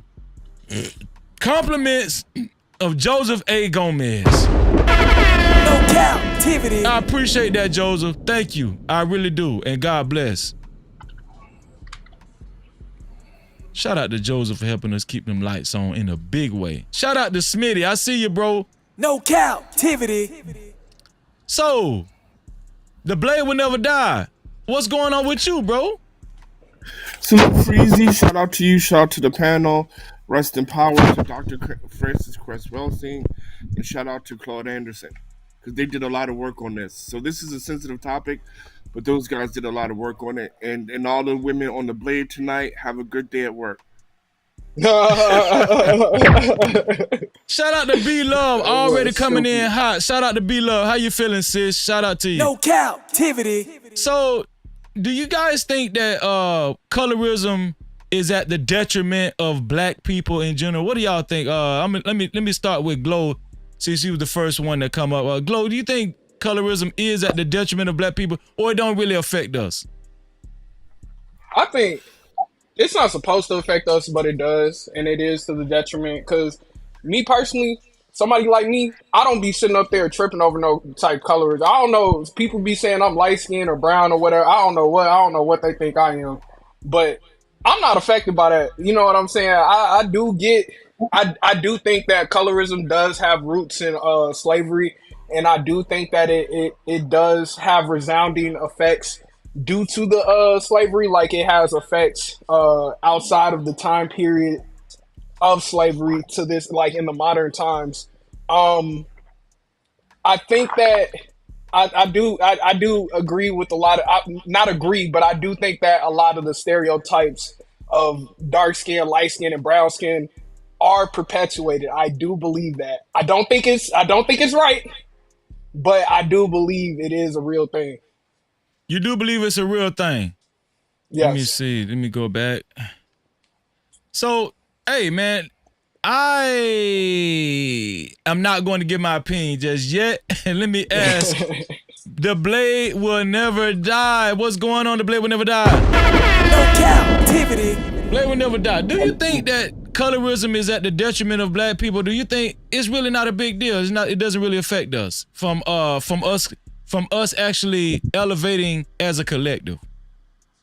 So I want to say this because I want to give a standing definition, so that way we can have a more balanced conversation. So my understanding of colorism is as close as you can get to whiteness and European looks. And when the Greeks Hellenized the world, and Hellenization just means they changed everything to look white. So once Hellenization began after the Dark Age period in Europe, right? White was the standard of beauty. Because when we're talking about colorism, we're really talking about the standard of beauty, and that's why colorism overly affects women much more than men. In all communities suffer from colorism, right? People who bleach their skin the most is in Asia and also Mexico and Cuba, right?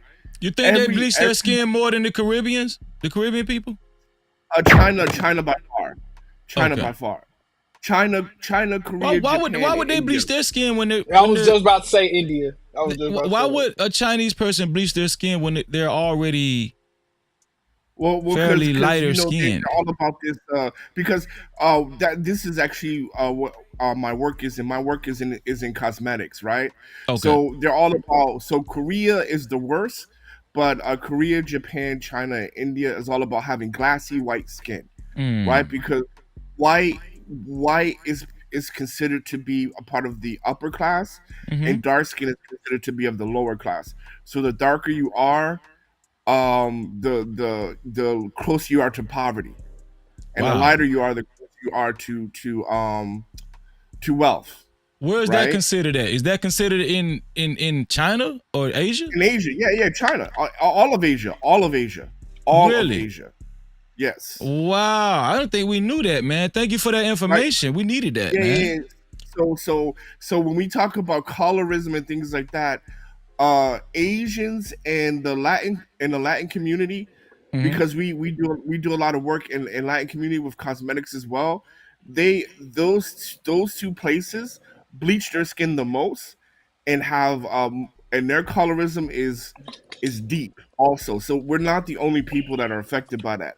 But I will say this: the way our colorism is done is a bit toxic, though. What's the difference? Let us know what the difference is. No Cap-tivity. So I grew up in the 90s in high school, right? Yeah. So everybody know when a light-skinned girl was really too cute. Well, I'm also from Philly, Chicago. They would cut a light-skinned girl, right? If they thought she was too cute.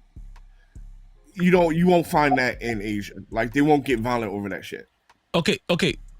Where would they cut a light-skinned girl? Back home. Philly, Chicago. Oh, okay. LA. Okay. Yeah. You don't like light-skinned girls up here. He right. So you're saying that the tension is more amongst black people when it comes to colorism. That's what you're saying. Yeah, and then also I will say this. When we look at because the thing about it is and I know this is sensitive, but if we keep it a buck, right? When your grandma is combing your hair, she calling you nappy headed, or she'll say like you got good hair, you're tender headed, whatever stuff like that, right? She's the one that kind of puts that shit in there about like having good hair is close to European features and shit like that. Asians, from what I know, from what I know just from the experience of living here for a little bit, they don't have that. They don't have that kind of thing where like grandmas and moms telling them that they're beautiful or ugly, or depending on how close they have European features. Okay, so you're saying that colorism then is more of a negative psychological effect on black people than it is Asians. That's what you're saying, right?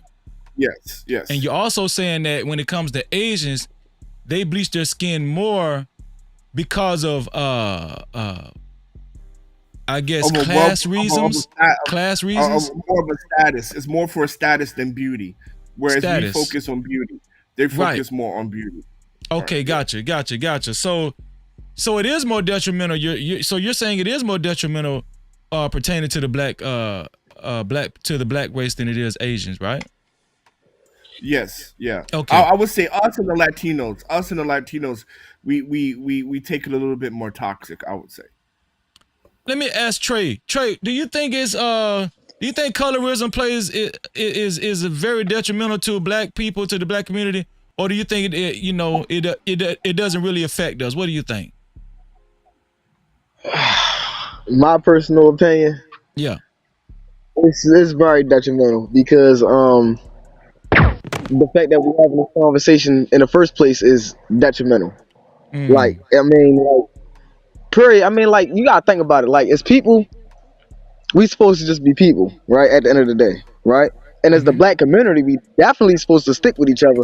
And it's like, it don't matter if you light skinned, dark skinned, or if you more on a whiter side, because we all have family members that we be like, oh yeah, you white for real. Like, we all got those type of family members. I know because I got a sister in my family that we was playing jokes on all her life. You feel what I'm saying? So it's like, you know what I mean? Like, I know what type, you feel what I'm saying? I know what goes on, you feel what I'm saying? It's just not really fair because it's like, I didn't ask to be this way. I was born this way. You feel what I'm saying? So it's like, from that point on, it's like we do it from when we are young to when we get older. So it's like, when do it stop? You feel what I'm saying? And that's really the question. You feel me? When is it really going to stop? So, have you had any personal experiences? Would you consider yourself a lighter skinned gentleman? No, I'm really brown skinned. Like, I mean, brown skin. Yeah, I mean, in the wintertime I might lighten up, but in the darker time I darken up. So I mean, so where you from, where you live, in your proximity, have you seen a big difference on the way light skinned people are treated versus dark skinned people? When you was in school, where dark skinned people picked that more than lighter skinned people? Did y'all think that lighter skinned people was softer or what?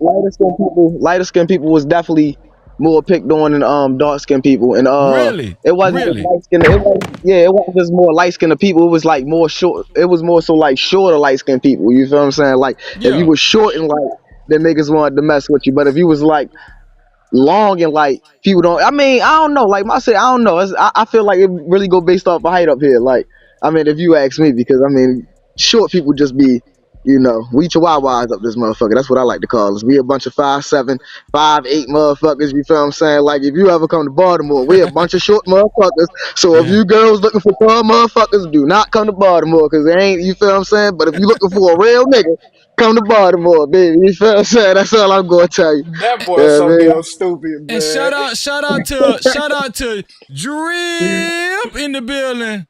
Shout out to Drip, man. No Cap-tivity. And also shout out to Caramel Drip. Damn. No Cap-tivity. That was a coincidence.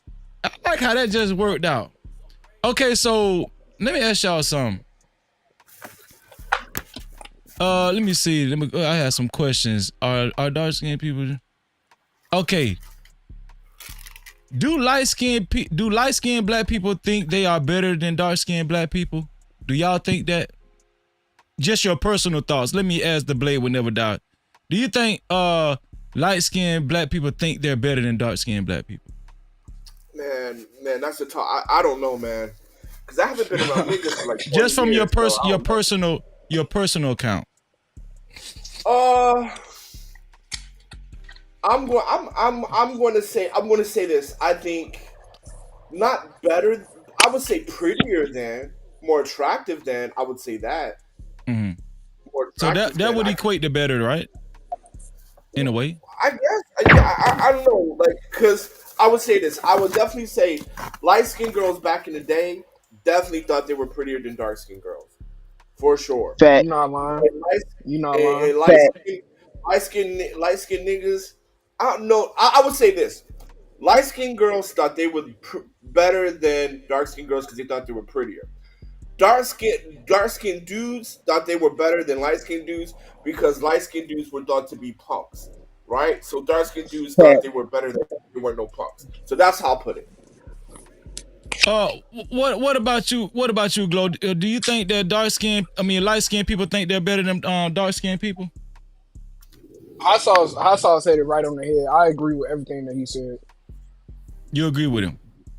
No, I agree with him 100%. Do you think you're better than dark skinned people?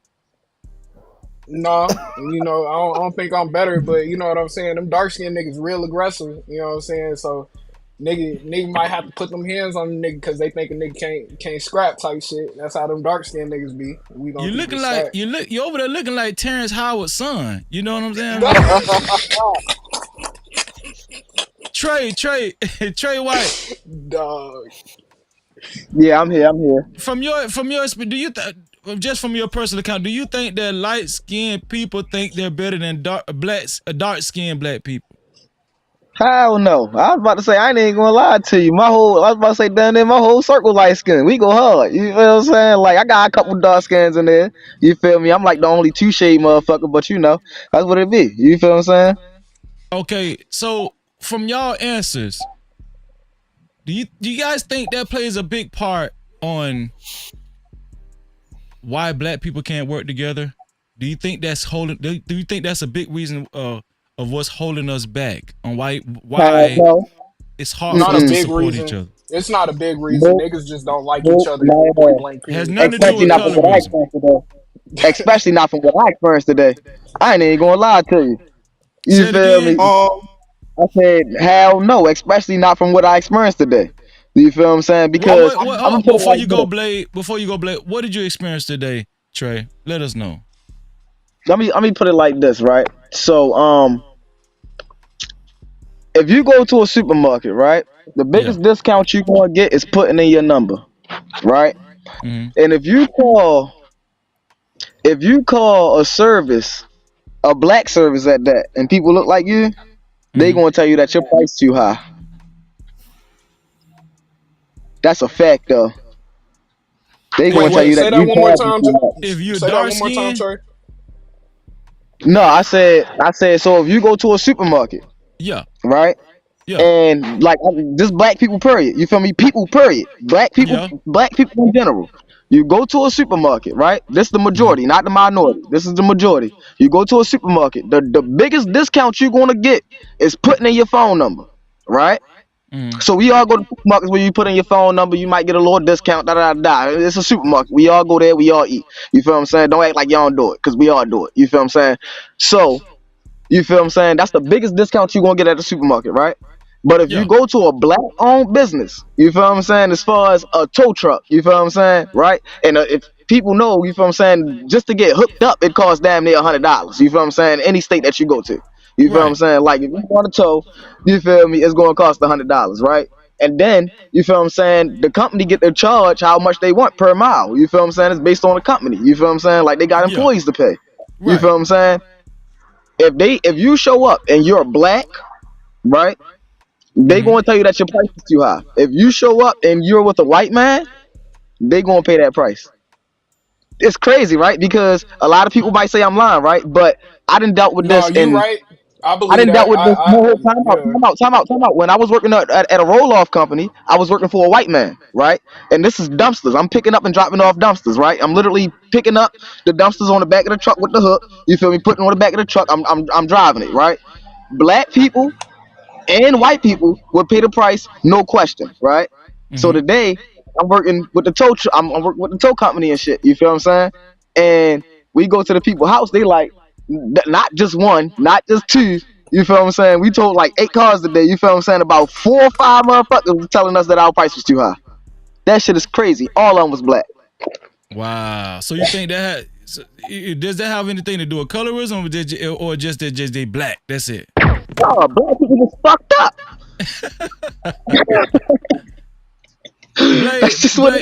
Blade, what do you think, Blade? Do you think it's stopping us from progressing in life, just the black people as a whole? I think it's one of the many reasons, right? Yeah. Because colorism definitely has played a role in a lot of our demise. Because when the video was talking about the plantation, I disagree with that. Colorism actually started with the Portuguese. There's a book called Daughter of the Slave Trade, where Portuguese men would sleep with African women, and then they will have mulatto children, and the mulatto children help facilitate the trafficking of slaves from West Africa or the Gold Coast to the Caribbean. And then because even when we talk about Claude Anderson brought this out, because even when we talk about slavery, for the first 200 years, it was only black men in slavery. in slavery, right? And everybody was in the field. So black women didn't even come to like 200 years later.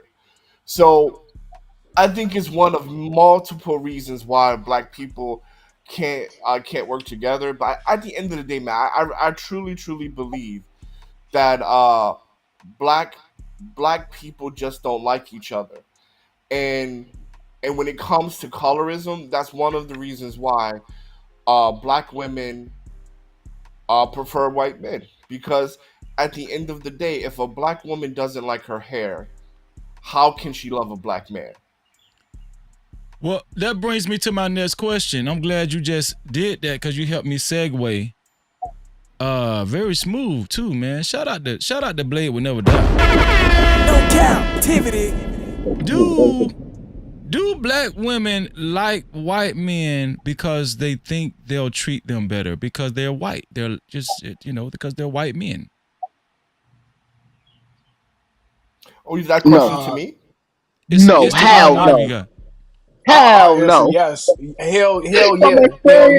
Nigga, hold on. No, he tripping. From my personal experience, dog. hell no. Go ahead. Let me hear from Glow. What do you think, Glow? Man, hell yeah. Hell yeah. Come on, man.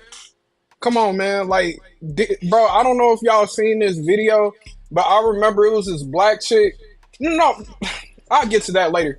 The Ghetto Gaggers chick, y'all know who that. I know y'all know who that Ghetto Gaggers chick is, bro. That should tell y'all enough, huh? You said what? Lacey Duvall, right? You talking about Lacey Duvall? No, her name not Lacey Duvall. She that. Not her. No, Freezy. You know who I'm talking about, bro? The Ghetto Gaggers chick that was saying all that shit about black men, and that's why she choose white. You don't know about her? Oh, Megan Vaughn. Yes. Yeah. Thank you. Megan Vaughn. That chick, bro. I know you, bro. That says it all right there, bro. That is the sentiment of most black women. Bro, most black women will choose anything but a black man, but a black man is the best thing for them. And they be talking, bro. They idolize every other race. That's why I be sitting up here looking at these dudes who be coming up in here. You know what I'm saying? On that bullshit. That's what bro. They be knowing what they be doing. They use the white man, bro. The best tool to dismantle the black man was the black woman, and the white man used her effectively. Oh, point blank period, bro. No, you tripping, Trey. You tripping. If you don't see that shit, you tripping, dog. You tripping. What do you think, Trey? Black women have that sentiment 100%. This rhetoric that you are spilling right now, this is straight bullshit. If you ask me, I ain't gonna lie to you. What do you think, Trey? This is self-activity, right? And this is the difference between this. This is why I say, right. The difference between me and a lot of people, right, is because, right, I mess with a lot of women in my life. White, black, basically just that. You feel what I'm saying? White, black, you feel what I'm saying? I had a little Mexican in there, but but we ain't gonna talk about that. You feel what I'm saying? But, once you deal with white and black, you feel what I'm saying, you realize that women are just women. You feel what I'm saying? Like, some of them petty, you feel me? And some of them is super petty. You feel what I'm saying? And then you got the red, you feel what I'm saying? You got a diamond in the rough that's, you feel what I'm saying, actually good. You feel what I'm saying? That's woman, period, bro. Especially nowadays, bro. Like, I can see if you was talking about back in the day, you feel what I'm saying, when our fathers was growing up. Bro, no, nigga, you're 28, I'm 26. There's no way that you gonna sit there and tell me, no, nigga, all these bitches be petty, bro. And this is coming from a nigga who went to city schools and county schools. White girls and black girls. That's a fact, though. So Troy, what are you saying is in regards to the question, do black women like white men because they think they'll treat them better? No. Hell no. They like white men because they want white men. That's just what it is. Like, no, if she like you, she like you. If she don't, she don't. You feel me? Like, flat out, bro. Like, I'm gonna put it like this, right? I'm gonna put it like my own sister, bro. You feel me? My own sister. You feel me? She had a choice between a black man and she had a choice between a white man. This was in high school. She still with the same white man that she was with since high school. Fuck is you talking about? That's flat. You feel me? That's facts. You feel me? The best man won. That's just what it is. Ain't had nothing to do with color. So let me ask you. And I'm gonna go to the Blade Will Never Die in a second. Well, I want to answer that question as well before we move on to the next one. Okay, go ahead. Go ahead, the Blade. Go ahead, the Blade. So here's the situation. Look, any place that was colonized by the European, all women in that area is going to want to be with the white man. All of them. Were you colonizing the European? Was you with the colonized European people? Because I want to know what you experienced. I don't care about what the colonized European people experienced. Let him finish his point. Let him finish his point. Right. When you talk, I didn't say anything. I listened to what you had to say. There we go. So again, when you look at all colonized places, whether it's in like Colombia, Peru, Lima, Argentina, America, especially Brazil, right? Yeah. All the women there are going to want to be white. The white guy's going to be their first choice. There's a statistician from MIT, Jennifer Lundquist, talks about the race of dating. And when we look at the social media of what people are choosing, all women, majority of all women, I'm not saying every single black woman, but majority of every single race of woman would choose the white guy first. Why do you think that's the case? Well, so I'm getting there. So okay, go ahead. I will choose the white guy first.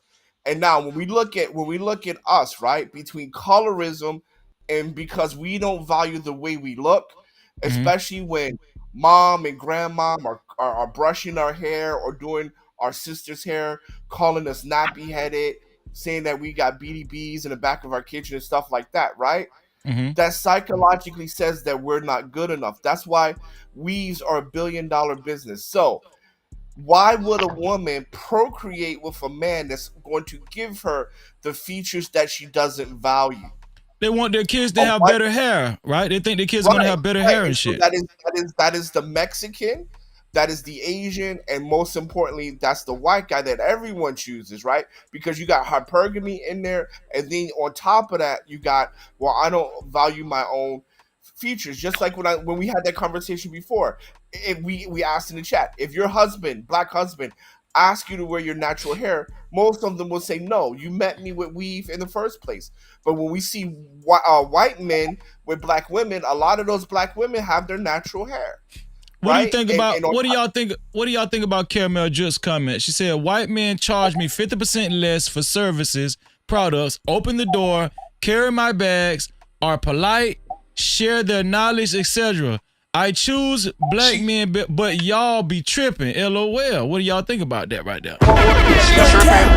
She tripping, she gaslighting, and she lying. All three of those things. Go ahead and land your plane, Blade. Go ahead and land your plane. So pretty much, I just want to say that at the end of the day, she's gonna want the white man because the white man's gonna give her children good hair. That's why. That's the big one. But to be honest with you, all jokes aside, do you think that's a dominant deciding factor on one of the dominant deciding factors on why black women will choose to have kids with a white man because of how their kids will come out? Well, I mean, black women have 1 million more children than black men, so they are. I mean, right? A million of children born in the black community do not have black fathers, and I would say that's a 50% of the reason, 50% of the decision making. Trey, why do you disagree with the Blade Will Never Die? No Cap-tivity. Because we not living in those type of times, and you talking about what? Like where? Like what are you talking about? Like what? Like I don't know where you living at, bro. But I don't know if you living in America or what. But I'm just saying, like all these baby mamas, bro. I be saying hella baby mamas, bro, and I be saying black men being baby daddies, bro. I don't be saying, you feel I'm saying, all these white and all these interracial babies, bro. Them interracial couples usually be together. That's what I got to say about that. Like, I mean, when you talking about women choosing, like, bro, women gonna choose who they want regardless, bro. You just got to be the man of you, bro. You gotta think about it, bro. Like he brought up her on the screen, bro. She chose a freaking maniac. You feel what I'm saying? Like, bro, like you gotta think about it, bro. Like, half you, I ain't even gonna lie, bro. Half you black, you feel what I'm saying? Black men, you feel me nowadays, you feel what I'm saying? That grew up in my time, bro. Half you niggas was simps, you feel me? And that's why y'all feel like that, bro. Because y'all niggas, you feel what I'm saying? Y'all niggas couldn't get the girls that y'all wanted, you feel me? So they go somewhere else and y'all sit there and talk about something that she chose. No, she just chose the nigga that she wanted, bro. Like, I mean, that's just my opinion, bro. Like, I mean, like, bro, I ain't gonna Let sit me there and hop let on y'all in sit there, there and bro. dog white people like that one, bro. Like, I got like 2 white best friends that's really, you feel what I'm saying, that smash anything that they want, you feel what I'm saying? Like, and it's like, you feel me? Like, bro, that's who they choosing, bro. Bitches want you, they want you. You feel what I'm saying? No disrespect. So Trey is saying they just choosing the best man. That's it. They choosing. No, bullshit. Go Wait, ahead, go hold on. ahead, I Glow. won't Go say ahead, that. Glow. I'll say partly it's true, but the way they think the best man I'm is the saying they white man. choosing the That's the man that difference. they. I'm saying they choosing the man that they want. That's My where the bad. neutrality of the statement dissipates. They think the white any other race of man is better than the black man. That's what most of these black women think. In that super chat that Shorty was talking. No, if that was true, then black men wouldn't be the most desired men on the planet. You selecting those type of black men who don't do shit like that.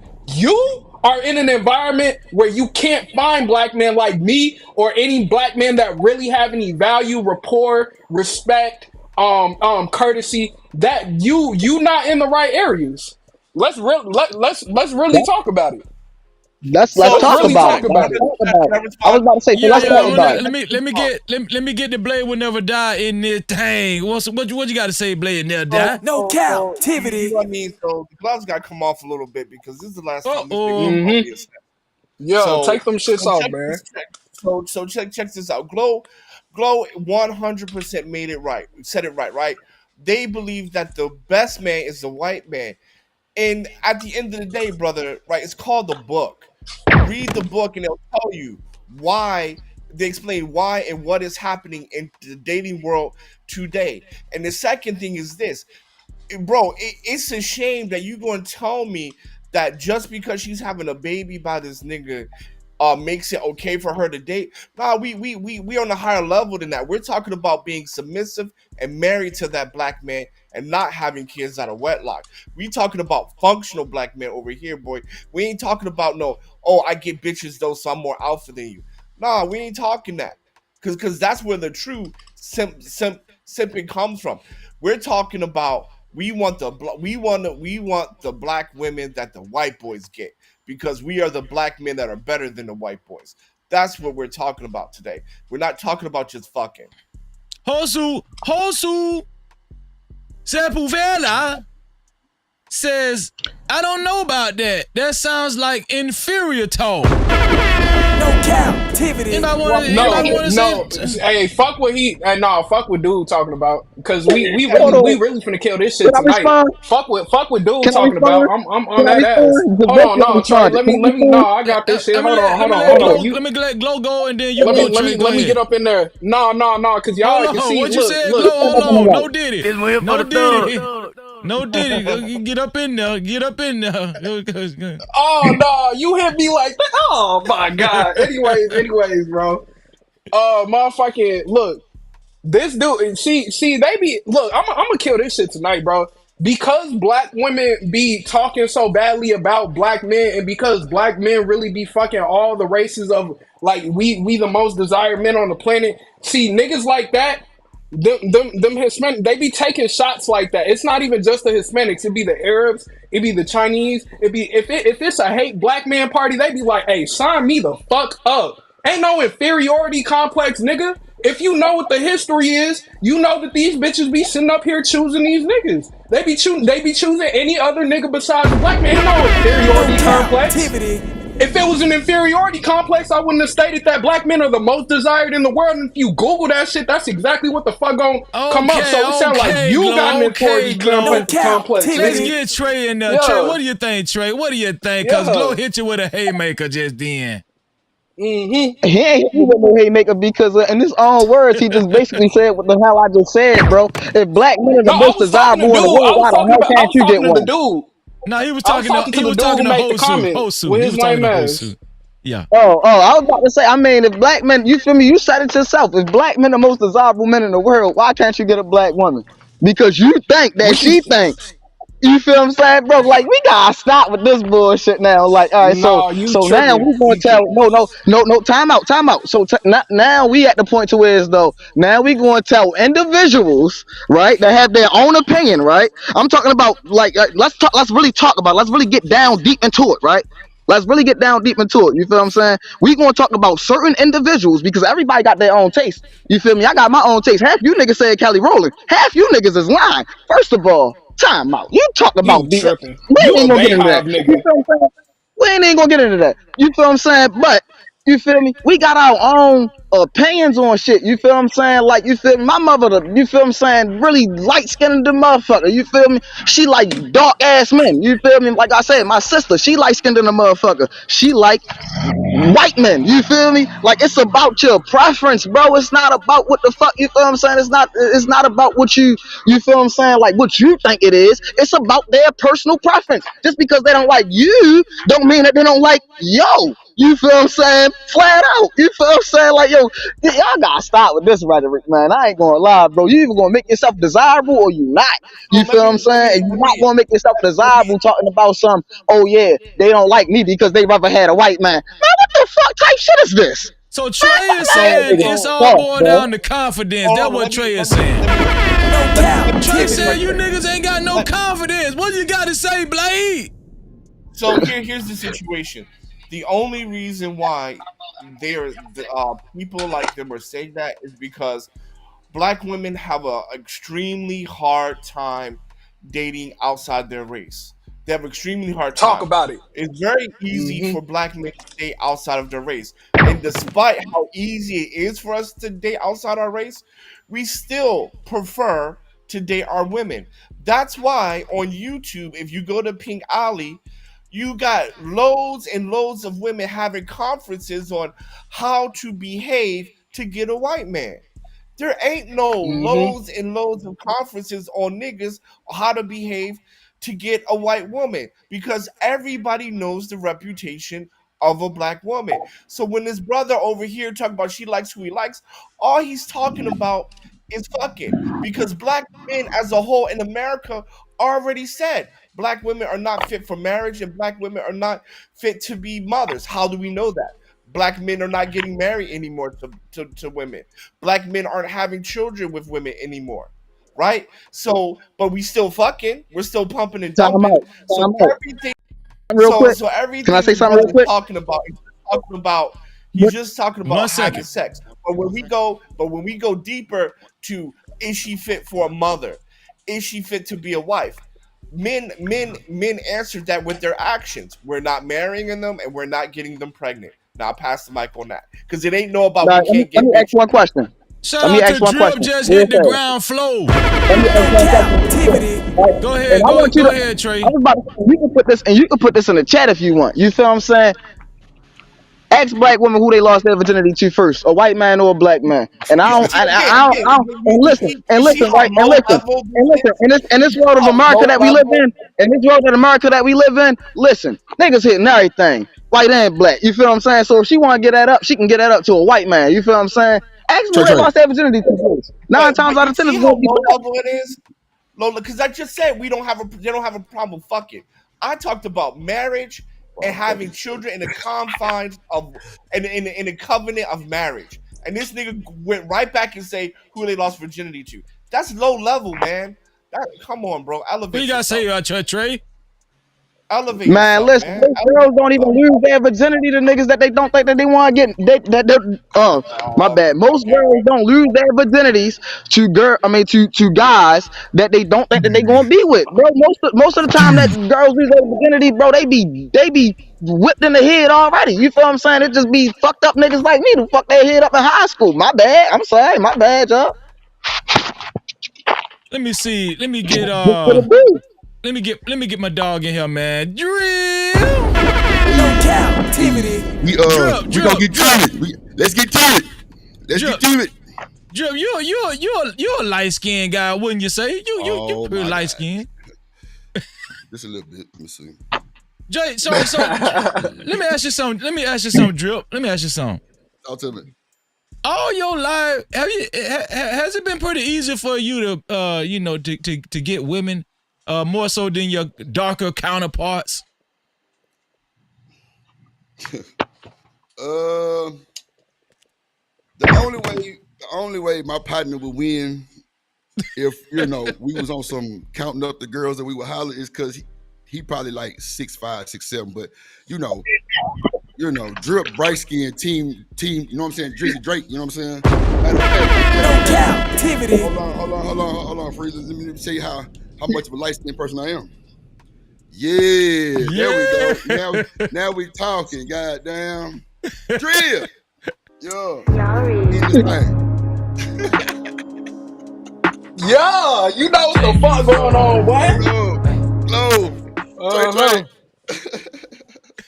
You know what's going on. So Drip said he didn't have all his life he never really had no hard time with women. They've always gravitated towards him. Hey, it's just a light skin thing. This is my thing, right? We've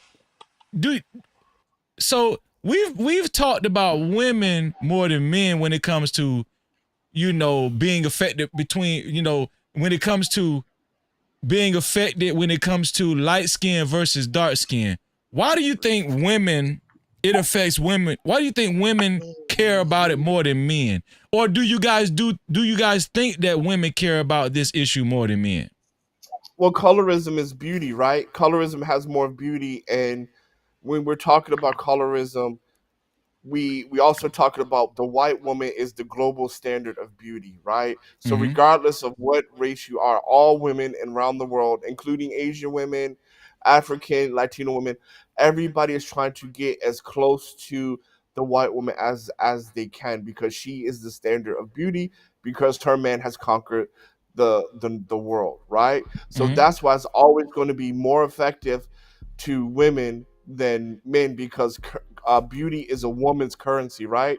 Because you can be fat, ugly, you can be fat, unattractive, whatever, right? But if you're a provider, then you can find some woman to get with, right? And you can probably date way above your class, right?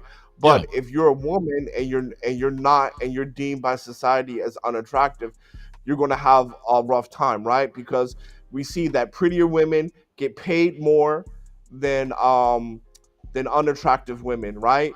Fat women get paid less than thinner women, just like men, right? Height.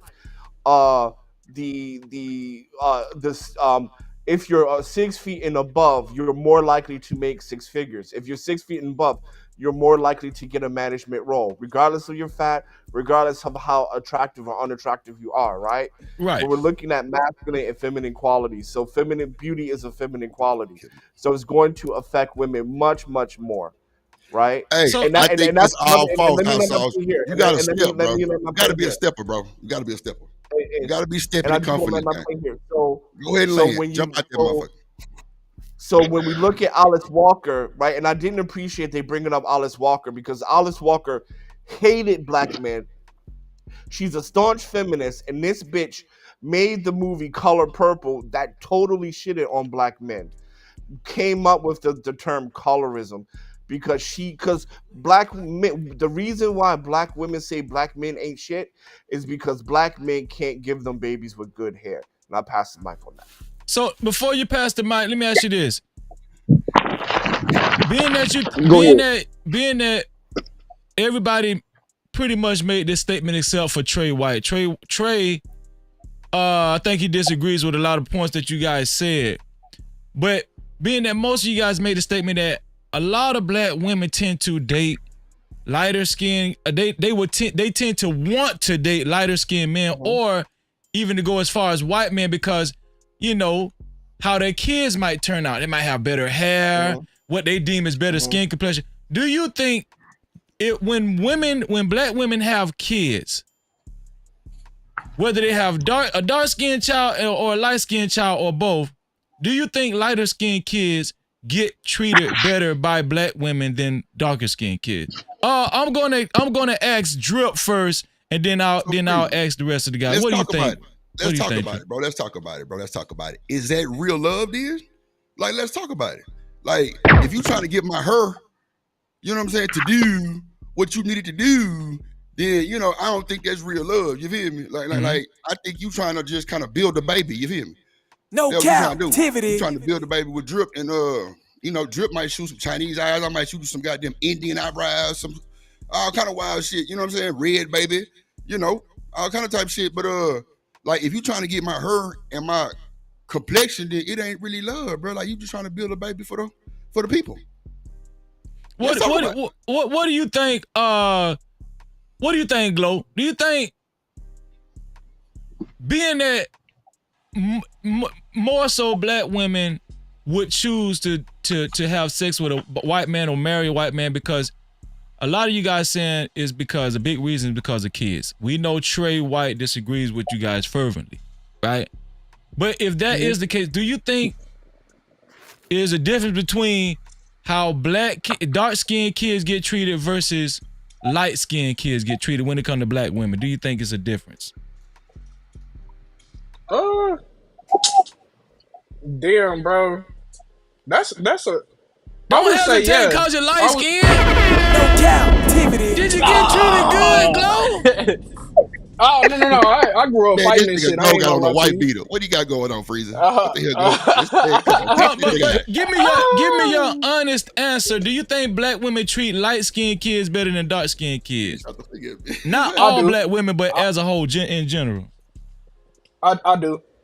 You do? Okay, there you go. No Cap-tivity. Do you think it's a psychological thing?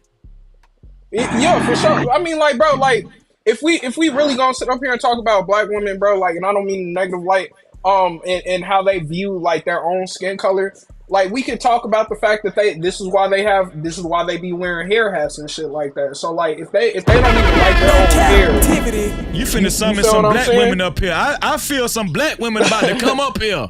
Go ahead, Glow. Hey, I'm just calling it how I see it. You know what I'm saying? But yeah, bro, like, they be sitting up, if they don't even like their own hair, and they don't even like their child's father, and let's say their child's father is dark skinned, you know what I'm saying, and they already have these Caucasian beauty standards, what makes you think that they gonna look at their kid any less differently? Like, I've seen it, like, you can see it in inner city school systems, the favor that, like, now, is it like that as much now? I'm not sure, you know, for the inner city school, but I know when I was growing up, which wasn't that long ago, yeah, like, I saw how, like, the teachers treated, you know what I'm saying, the black kids, you know, all the black kids and stuff like that. Not that I had nothing but black kids, but I saw how they treated the difference between dark skinned and light skinned kids. Yeah. Blade, I'm gonna let you go last on this one here. Let me get Trey in. Trey, do you agree with what Glow just said? Do black women treat light skinned kids better than dark skinned kids? What do you think, Trey?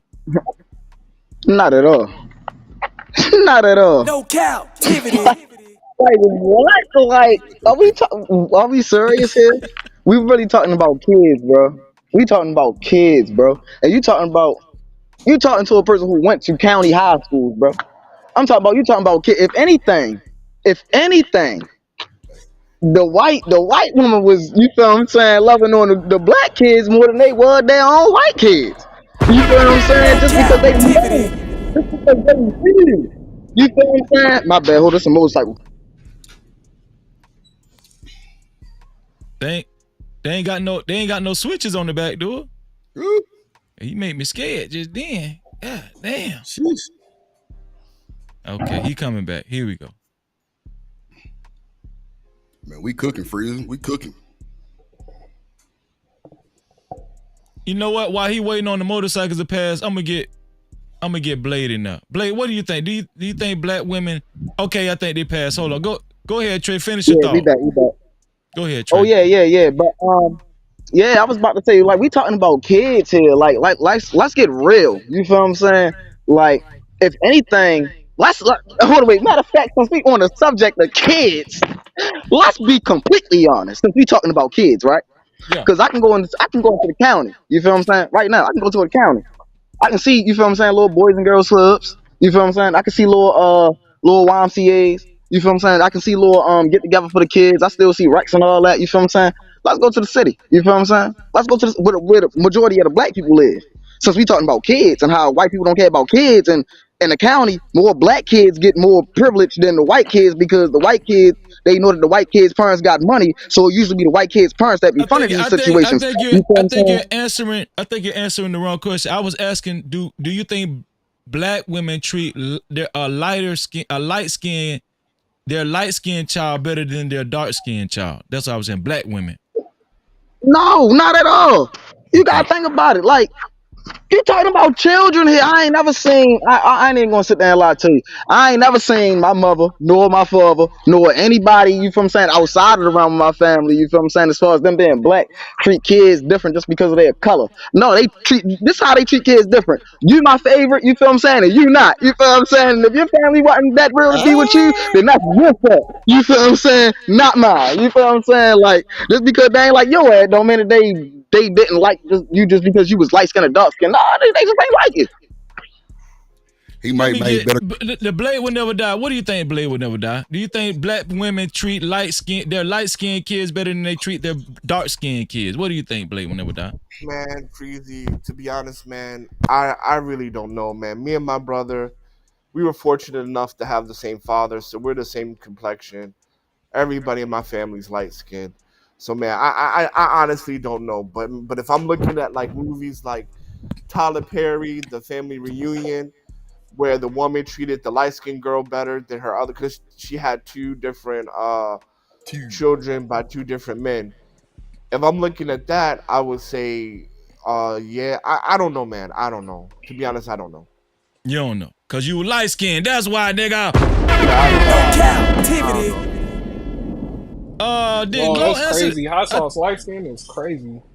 Glow, you answered the question, right? I think Glow and Drip answered the question already too. I think y'all answered the question. I answered that. Okay, so this is my next question, right? This is my next question. Let me see. Dark skinned kids. Hold on, let me say this though. I think it depends on who their father is. If she don't like the father, she gonna treat him like shit. If she likes the father, then maybe she'll treat him decent. That's a good answer.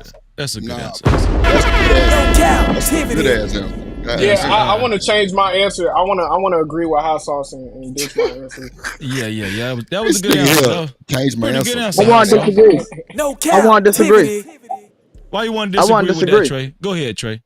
Because, all right, in a way that, you feel what I'm saying, okay, all right, we can say that you treat your son like shit, you feel what I'm saying, as far as over time really fucking his head up, like, you know, how letting him know that how much you don't like his father, you feel what I'm saying, and the traits that his father got, which ultimately sometimes you may have, you feel what I'm saying, right? But at the end of the day, in your childhood, you feel what I'm saying, you can't say that your mama really did, you feel what I'm saying, crazy shit to you to where as though like you wasn't really out there. Nigga, don't talk about my mama. You feel like flat out, niggas died for talking about niggas' mothers out here, and you gonna talk about, come on, bro, like we not about to sit there and do that.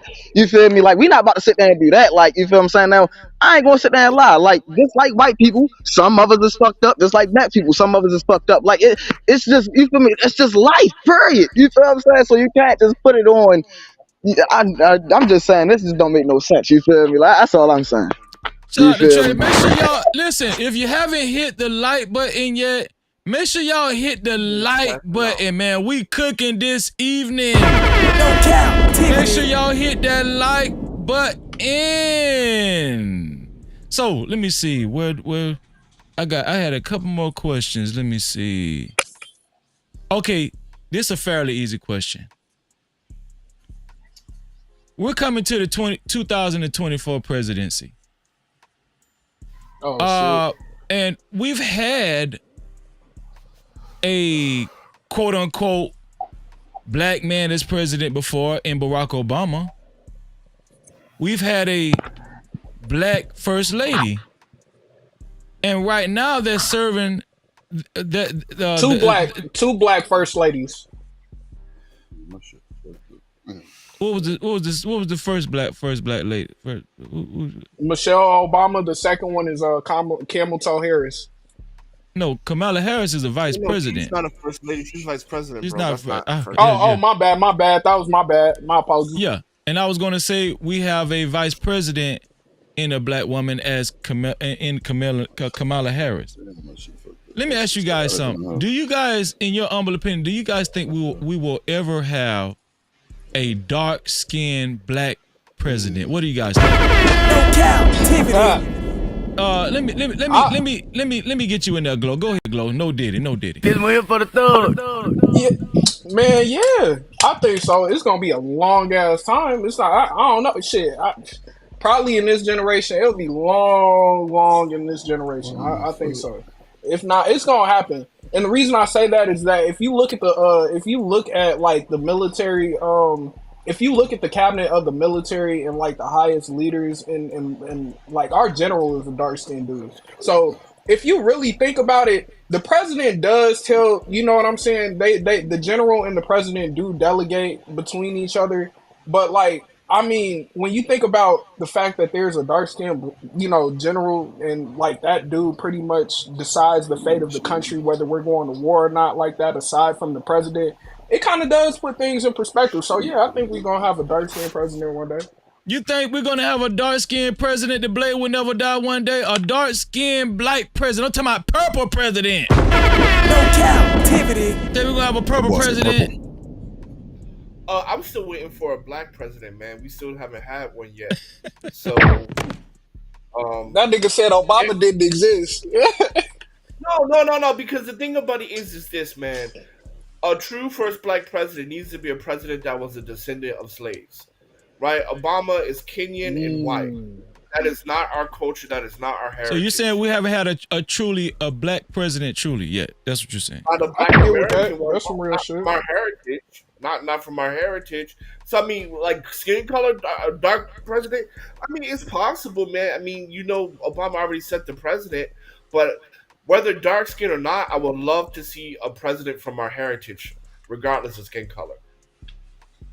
Or regardless of skin complexion, right? But Same do you thing think? with Do you think it's?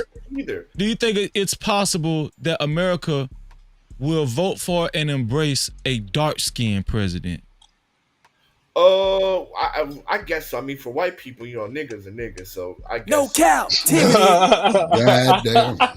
What do you think, Trey? Do you think America will ever vote for and embrace a dark-skinned black president in history? Damn. Hold on. There you go, Trey. Yeah, there you go. Yeah. So a dark-skinned president? Hell no. You feel what I'm saying? I ain't gonna sit down and lie to you. I would like to see a real black president. I would like to see a real black president, but I ain't even gonna lie. You feel me? I'm not even home right now. You feel me? I'm really at my aunt's house. That's why I'm standing outside like this. You feel me? My phone about to die, so I'm gonna holler at y'all later. Light skin or dark skin? You say light skin or dark skin? Is your auntie light skin or dark skin? Shit, I'm saying brown skin. You know what I am. You feel what I'm saying? We gonna stick to you. All right, man. I rock with y'all, man. I'll holler at y'all tomorrow. All right, Trey, man. Shout out to Trey, man. Shout out to Trey. No Cap-tivity. Let me ask. Let me get Trey Ferg has hit the ground floor. No Cap-tivity. Hey, let me get Drip in there. Drip, do you think we'll ever have a dark skinned black president? You think America will ever vote for and embrace a dark skinned black president ever? Trump for president. No Cap-tivity. Talk your shit. Trump 2024. Trump 2024. So and I'm gonna land my plane. So that was your answer right there. That's your answer, huh? Trump 2024. I have landed. No Cap-tivity. Let me get Trey Ferg. What's the deal, Trey Ferg? How you feeling, man? What's up, Freezy, man? Listen, man. Hey, let me tell y'all something, man. Just because I'm the prettiest light-skinned dude on social media, man. Listen, man. Y'all dark-skinned dudes, man. Y'all gotta stop that hating, man. I'm trying to tell you, man. I got you beat, OG. Stop playing. I got you beat, OG. Stop playing, man. Nah, man, you ain't got me beat. I'm gonna tell you. Nah, I'll get into that another time, but nah, you ain't got me beat. You gotta catch up to me first. When you catch up to me, then we can talk. Other than that, You know. Okay. So, Glow, since you spoke, man, how old are you, man? You early 30s, right? 26. Okay, so I'm 56, so I'm 30 years ahead of you. I didn't hear your answer. So you think between now and these 36 years in front of you, you think y'all ever see a brother that look even close to being dark skin, brown skin, anything in I'm between gonna keep it a you? stack with you. I'm gonna keep it a stack with you, OG. No, I'm, all respect, but no, not in your lifetime, bro. Okay. I don't even think it's gonna be in my lifetime. I hardly think it's gonna be in my lifetime. You know what I'm saying? So with that, what you just said, that speaks volumes to me. And you may not see it today, but you know, 10, 15 years, you may see the detriment of that because, That's facts. if brothers don't inspire to be greater than those before them, then we subject to be in a worse condition than we are today. Let me say this Because though, OG. I made a because I want you to add on to this point because what I said is because I did mention that, like, when you think about the fact that we have dark skinned generals leading our military, and like the military power is pretty much like supreme aside from like presidential power. That's why I think that maybe I'll see it in my lifetime. Because we do have dark skinned we have but had multiple dark skinned generals, like. no, well, no, I mean, listen, there's generals of different levels. You got a 1 star, 2 star, 3 star, 4 star. There's only We got been a 4 star. We got a dark skinned 4 star. but what I'm saying is you got to understand what they are the general of, because even as them being a general in those military positions of power, you still have to play the game of the United States of America. See I what I'm agree. saying? So those positions, they seem good, but they're just pawns in the whole scheme of things. Now, the thing that I can say for you, and I'm going to go to your age between 26 and 56, for anything in between that, you all have the greater power for the future than I do, because you all can see the ramifications for the years before you, and how can you fix it. The worst thing the young brothers can do, and not just you, I'm talking about every young brother 21 to 41 can do, the worst thing that we can do is not have one voice. If y'all can find a way to have one voice, and because the women outnumber us 12 to 1, so their voice is always going to favor the payout. Whichever party pays them out, welfare, taking a man's money, they're going to vote for that. But if the brothers can find a way to have a voice and vote, or not vote in one voice, but show up at your local courthouses and things and say, get 500 brothers look like you and say, we want to change the laws. They're going to have to start looking at that. But if not, I'm trying to tell you, man, all this division shit, I don't care if you light skin and dark skin, the good hair or the kinky hair. History repeats itself, so they say. So are you willing to fight for your lineage to survive? Or are you going to go back into the ancestors before? So Trey, you do feel like the colorism plays a big part in keeping black people from actually progressing as a whole? Yes, sir. They do. Because mothers only like the light skinned son if he got that good hair.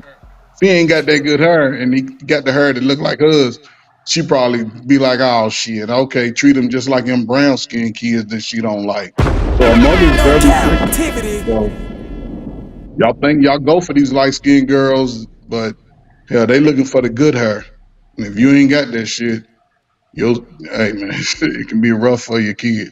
I do hope But that we can get past that. That's because to me it's sounding real superficial, right? Like it's like it's I don't even know why we even pay attention. Dre the Dream has just hit the ground floor. Dre, boy, what's good, boy?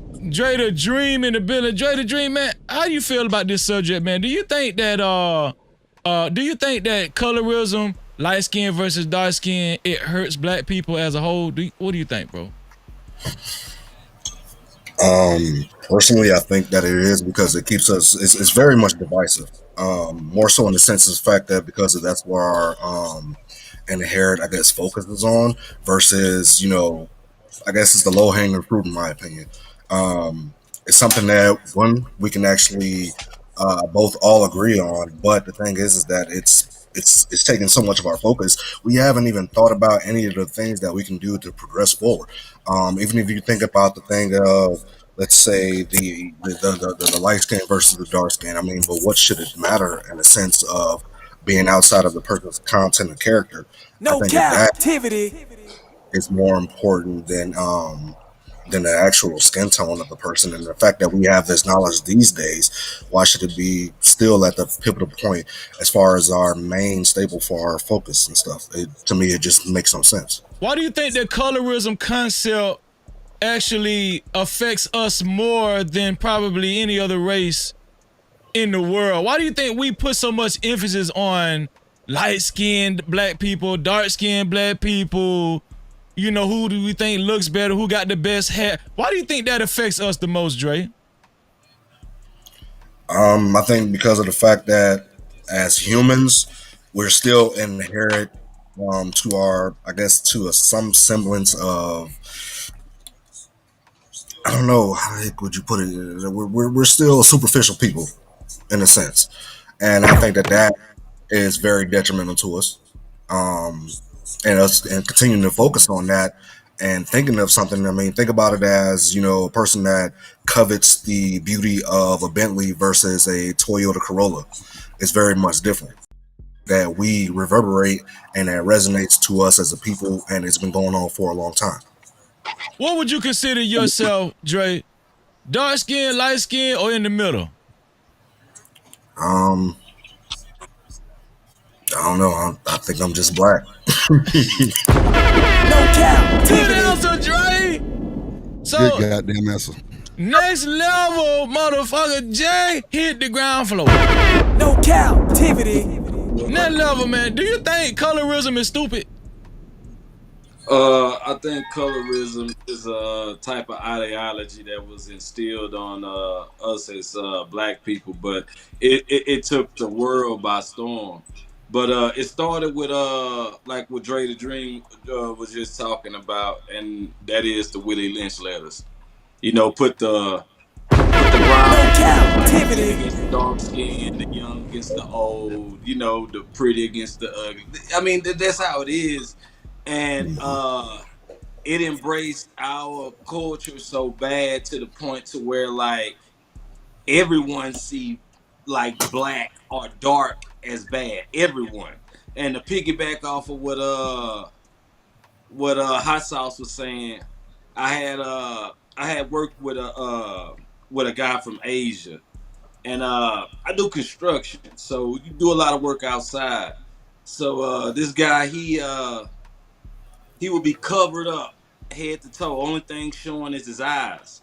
And I would ask him like, why you gotta cover up so much? You know what I'm saying? I understand the cover from the sun or whatever the case may be, but he was saying so when he go back home, he don't be looked at as low class. Like people would look at him like you work outside, you a field worker or something like that. So I mean, colorism is. I mean, but it wouldn't be what it is if people didn't participate in it. Yeah, and I agree with you. I think that we should start walking by faith and not by sight. Right? Colorism. I don't know. Like to me, we fought so long to get over racism itself.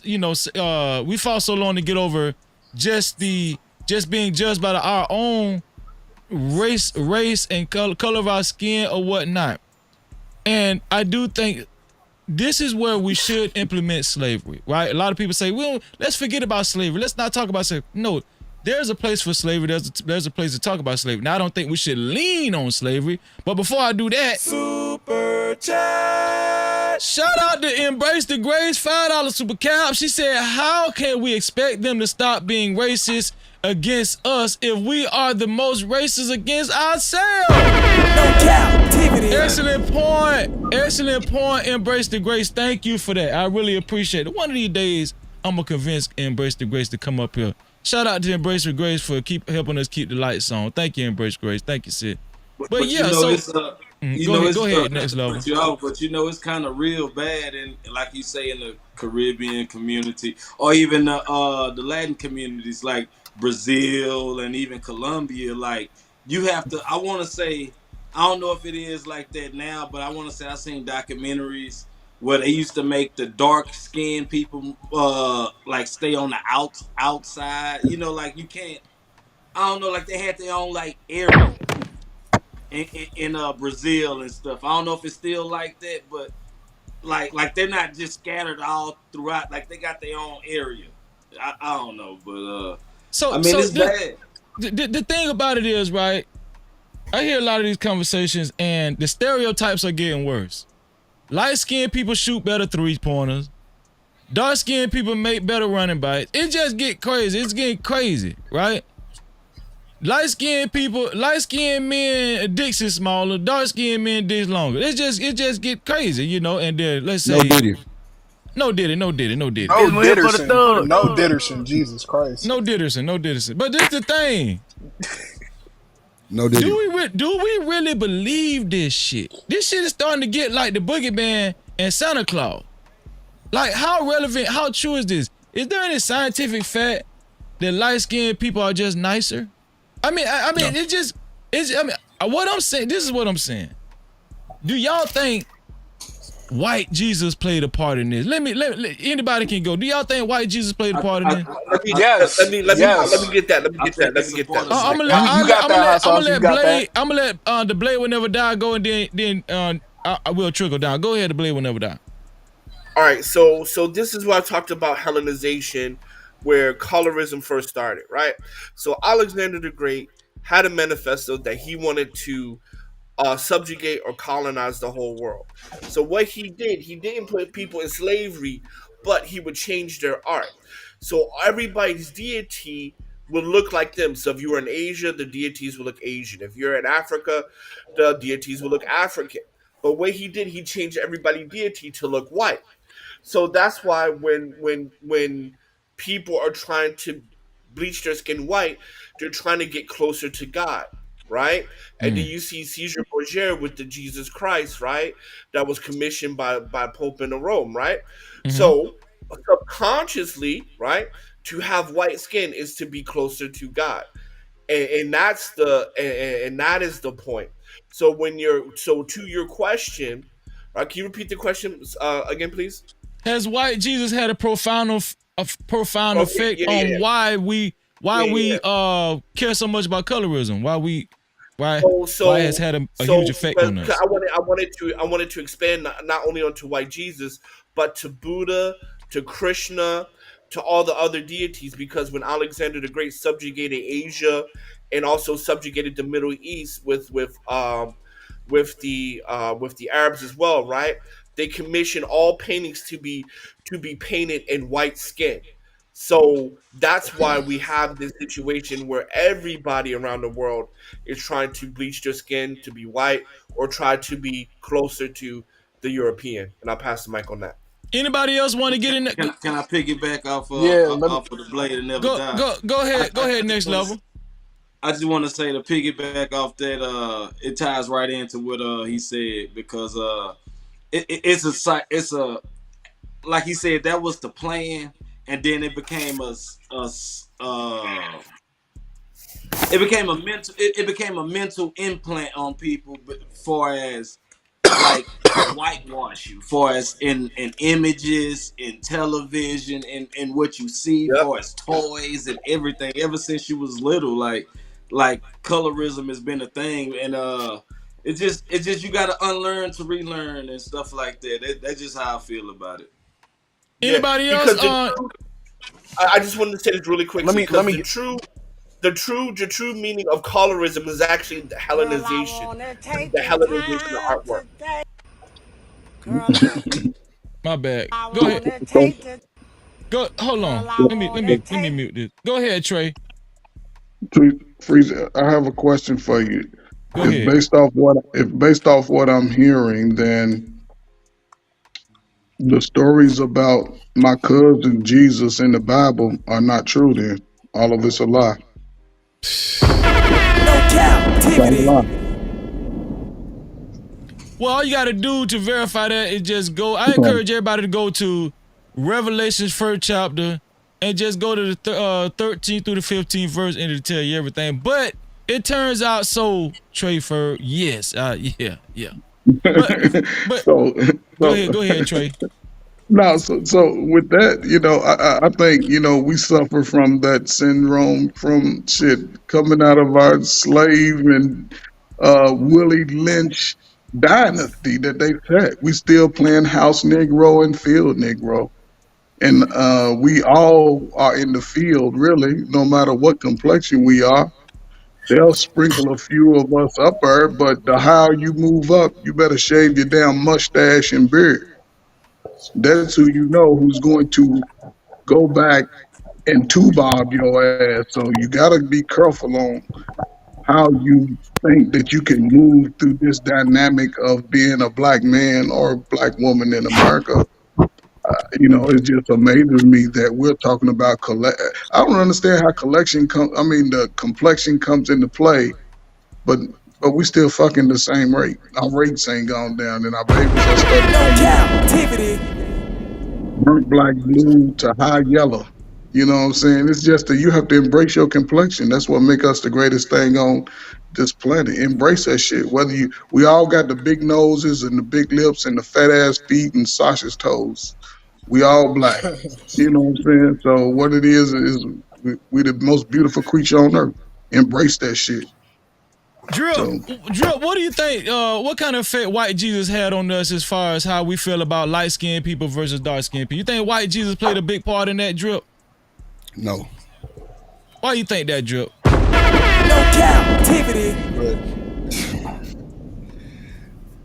Okay. Drip really don't give two fucks. First of all, you know what I'm saying. Let's start there. You know what I'm saying. But Let's start there. I don't think God had anything to do with. I mean, because everybody got their own beliefs. You feel me? Some people believe in Jesus. Some people say Jesus and God two different people. You know what I'm saying. You got Allah and all that. So people might have different. You know what I'm saying. Different like outcomes in their beliefs. You know what I'm saying. Like I mean, but in mine, no. Okay. Drip say no. Let me get Glow. Glow, what do you think, Glow? Has white Jesus had a profound effect on black people, and hell yeah, to the point where how we treat each other versus light skin versus dark skin? Yeah. Why you say that, Glow? This man is the epitome of perfection for in the religious. He's the epitome of perfection generally all over the world. That they don't see and I want to say this too. In addition to that, when the Bible was pretty much embedded in black people during the times of slavery, the Bible wasn't used as like necessarily just as a holy text, but like as a controlling mechanism, because like it goes along with the gradual degradation of our own value. So white Jesus definitely did white Jesus definitely did have a part to play, because if he's the epitome of perfection and they changed his color, like it's well known that they changed Jesus's color, to fit this identity, why wouldn't it trickle down, if you consider the effects of slavery, and we talk about like black people being Christian or Baptist, like all these denominations of Christianity and stuff like that, and the fact that Christianity was pushed on us during slavery, and the fact that they changed Jesus's color, and he's the epitome of perfection. Why wouldn't he? Why wouldn't he be? Glow, you think most black people by now know Jesus black? I hope so. I don't know. Niggas be on some dumbass shit. I ain't gonna lie to you. So like, no captivity. I can only hope so. I really wanna think so, but I don't think that that's the case, because you really do have these people sitting up here like really on that house nigga shit. And if you on that house nigga shit, house nigga versus field nigga shit, I ain't neither of them. I'm just saying, like, if you really deep into that mix, then yeah, of course they believe that fucking white Jesus is supreme and shit. Like, of course they think black Jesus is a fucking lie, just like they would think black Santa Claus is a fucking lie and all this shit, bro. Shout out to Glory. No Cap-tivity. Let me get Dre the Dream. Dre the Dream, do you think white Jesus had a profound effect on why black people put so much emphasis between light-skinned black people and dark-skinned black people? What do you think, Dre? Personally, no. I'm gonna say that because of the fact that if you read like most of the history books and things like that, they kind of don't put a color particularly on Jesus Christ, but we have our documents that read right within the Bible saying, that the man was, he had hair of wool, bronze skin and things like that. We have those characteristics that we can go off and decipher that this person is a person of color. But then you look at how they did, I guess, what was it, Moses with Liz Taylor and stuff like that, and the Caucasian woman playing Cleopatra. But people gave credence to that as well. But my thing is that we know that everybody came from Africa. We had Pangea, and the fact that everybody migrated from the peninsula of Africa all over the world and things like that. So, my thing is this: I don't think that it does because of the simple fact that we got lies through all out history or whatnot. We were told that that slavery it was all a butt of been within the transatlantic slave trade, but it was thousands of years that was before then. We were subservient of other different cultures, the Arabics. We have the Europeans that were over there were like not enslaving us to like 1500 years later on. But I digress. I don't think that it should be something that we should be focusing on if that was the cause of us being, where we're all right now. I think that people's perception and ideology and folklore predicated upon what we should be accepting right now as far as who's Jesus Christ and what he looked like and things like that. That's just my opinion. Shout out to Dre, man. No Cap-tivity. Told me, man, we intellectuals over here. Let me get Trey Furr. Trey Furr, do you think white Jesus had a profound effect on why black people treat each other the way they do disparagingly when it comes to light-skinned versus dark-skinned black people? Trey, do you think white Jesus had a profound effect? What do you think, Trey Furr? I think Trey Furr stepped away from his the phone. Listen, I think Next Level. Did you answer that question, Next Level? Nah, I didn't answer. Let me get your thoughts on that, Next Level. I think it's I think it has a major part because to piggyback off of what Dre said, like we can be the most educated in black African American studies. You can know all your history, all your ancestry and everything. You can know everyone come from Africa and all this stuff. But the power of imagery is real. Like if you have all this knowledge, but what you see is something else. 100. Like it can do like a trick on your mind. Like 2 + 2 is 4, but it's showing 3. Everywhere you look, it say 3, 3, 3. So in your mind, 2 + 2 would start to equal 3 in your mind because that's what you see all the time. That's the only thing I'm saying. It's just the power of imagery, and that's the important factor right there. Imagery is real. Man, that was a great point, man. No Cap-tivity. Slimmy has hit the ground floor. No Cap-tivity. Slimmy. What up? What up? Slimmy. What up? What up? What up? No Cap crew. What's poppin'? What up, Breezy? Shout out, man. Hey, Slimmy, man. I know you've been paying attention because you've been faithful in the chat. And shout out to Mill. Mill said, didn't Poon just open up a vault about Jesus being black? Yes, he did.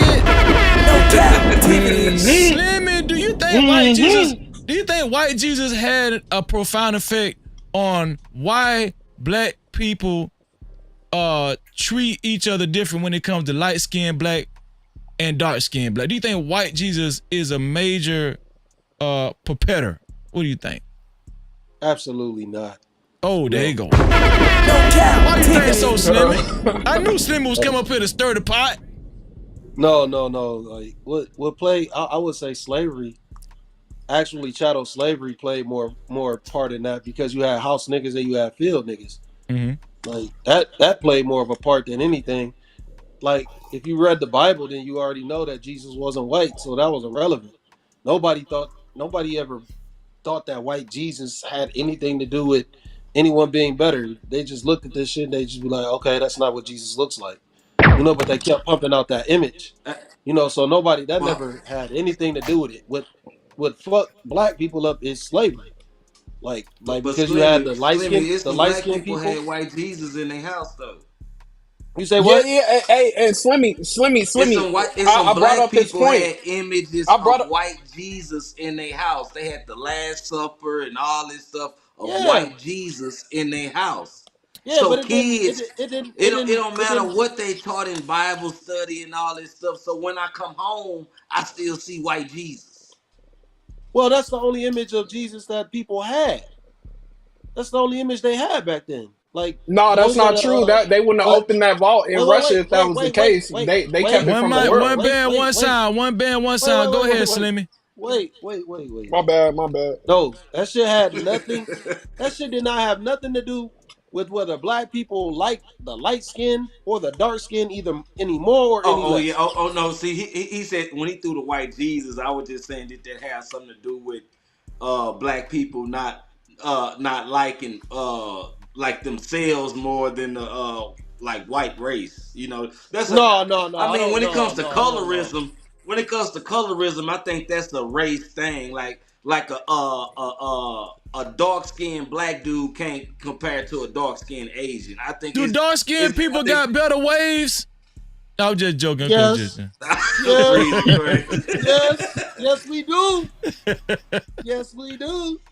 I can't get it. Glow. What were you about to say, Glow? Glow, you like you was about to tell Slimmy a new asshole. No, did it? Go ahead, man. Damn. No bitter shit. Yeah, man. I was just saying. I was going back to my this nigga's.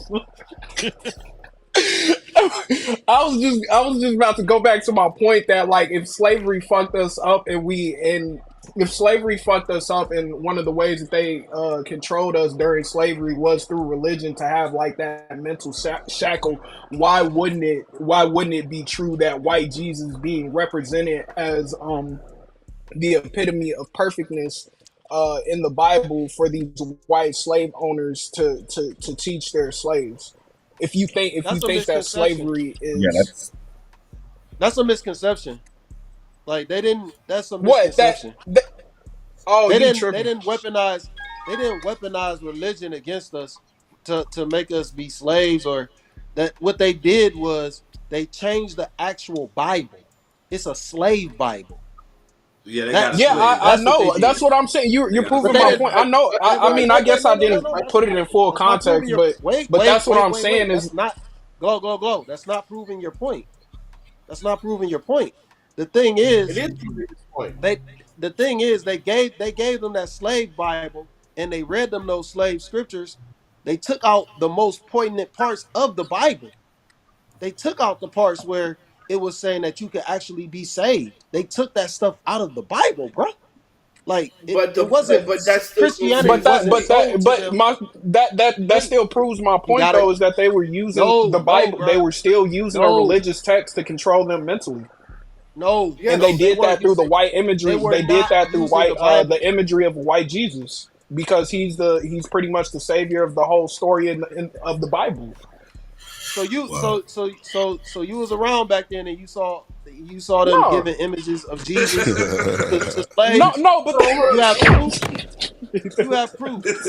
No, So hold on, there's can I no hop in proof here that for a they was minute? giving them Can I images hop of in here for a Jesus. minute? It's cap. We are on no Go cap ahead. The TV blade right will now. never die. Go ahead. The blade will never die. All right, 'cause, I mean,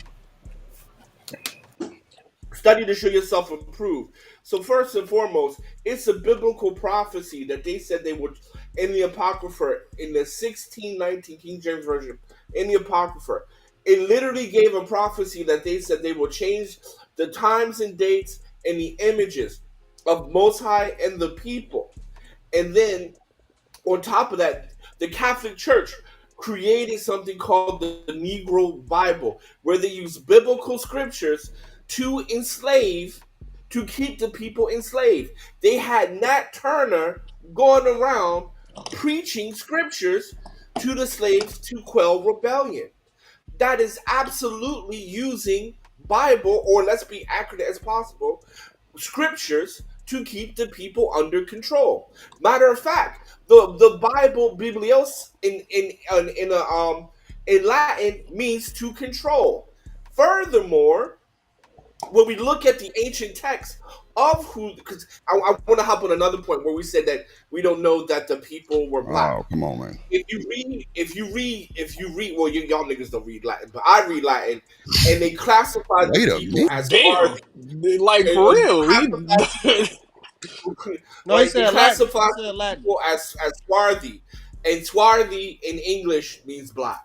So that was to somebody else who said that we don't know who they were and human beings and all that, but we did know because in Latin and Spanish in the pork in the manual, what is it, Emmanuel decree, where they took African slaves from Portugal and Spain to Angola to be a penal colony.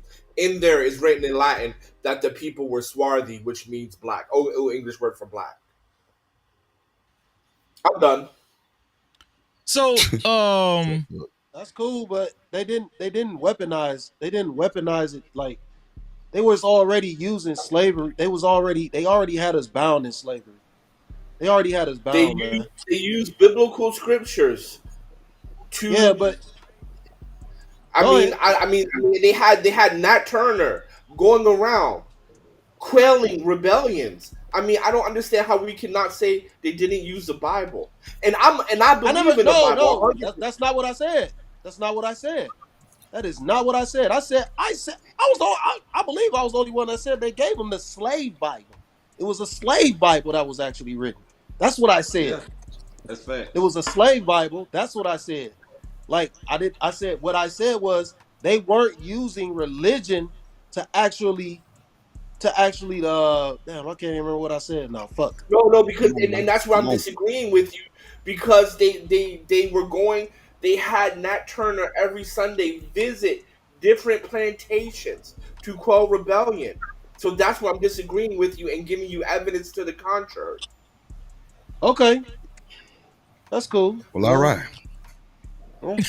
No. No captivity. I don't think that's not gonna change my point of view though. That's never gonna change my point of view. I don't think. I'm not. I can't change people. But I don't think that had anything to do with actually light skinned or dark skinned people, how they felt about each other. Like later on down the line, I think it was the fact that they were still calling each other house nigga and field nigga more than anything. They I'm still sorry. saying Yeah, like people literally still reference that. They're not referencing the slave Bible, bro. I mean, I just disagree with you completely there. Let me get Trey Ferg in here. Trey Ferg, I was trying to call on you earlier, but it seemed like you had stepped away from your phone or something. No, I froze. I stepped outside. Okay, Trey, do you think that white Jesus has had a profound effect on why black people are so superficial when it comes to light skin versus dark skinned people? Do you think white Jesus had a lot to do with that? Yep, I do, because you can even see how. I mean, you're starting to hear it in these conversations how people are looking at white people's lives and looking at how they feel that that race of people are superior to us in everything, which really is all a lie. You know, so it's gonna be whitewashed on everything. within my rest of my life, maybe my son's life. I don't know, but that's how the world moves. The world, they've pushed this information to the world. So just as not in America, but us as a nation of people, we really don't have a home in the world. So yeah, they always gonna. You go to countries, you're gonna see a big, tall statue of a white guy with long blonde hair with his arms out. Like so, I mean, it's gonna always be that way. Unfortunate. I think where it hurts us at as a people is that we don't look to each other to be that God sin. Black men are the God sin. They do everything in their power to keep us from ever recognizing our true strength. And one of our greatest strength that gets sort of misused by us, even as men, is our strength in numbers. Freeze that We right there. can't come together. Okay. I mean, so and as long as we stay divided in our divine purpose, then shit, the women are gonna take over because they're gonna push the women in front of us like they're doing. So yeah, The and women they're gonna need to take always over. go to that image. They're always pushing the black woman in front of the black man. No Cap-tivity. Yup. I'm That's pretty damn sure. right. But black That's men, exactly what they doing. Pretty sure a couple of y'all young guys. black men, this is our time. Yeah, so I'm sorry. So listen, I got one more video I'm gonna play. I do want to say we made history tonight. Like all of the light bills was paid through the super caps. We ain't got no cash caps at all. This is the first time in history in no captivity in no cap crew history. No Cap-tivity. I'm gonna play a video and I want to get our opinions on this last video. And I want y'all to tell me if you think we have evolved from this. If you think the kids, the children, the kids have evolved from this. Let's look at this video. Quiet on the set. This one. I like that one. Okay. This one. That one? I like a favorite with this. And can you show me the doll that is the nice doll? And why is that the nice doll? She's white. And can you show me the doll that looks bad? Okay. And can you give, and why does that look bad? Because it's black. And why do you think that's a nice doll? Because she's white. And can you give me the doll that looks like you? 15 out of the 21 children preferred the white doll. So, I think most of us have seen that doll test before when with the kids. Most of the kids, well, if not all, the instructor asks them which one is the good doll. They choose the white doll. Which one is the bad doll? They choose the black doll. Right? Do you think the kids in this day and age, in today's society, do you think the kids still think like that? Children. Anybody can go. I don't know. Like, I really don't know, because like that's based on home training. That's based on what they teaching you at home more than anything.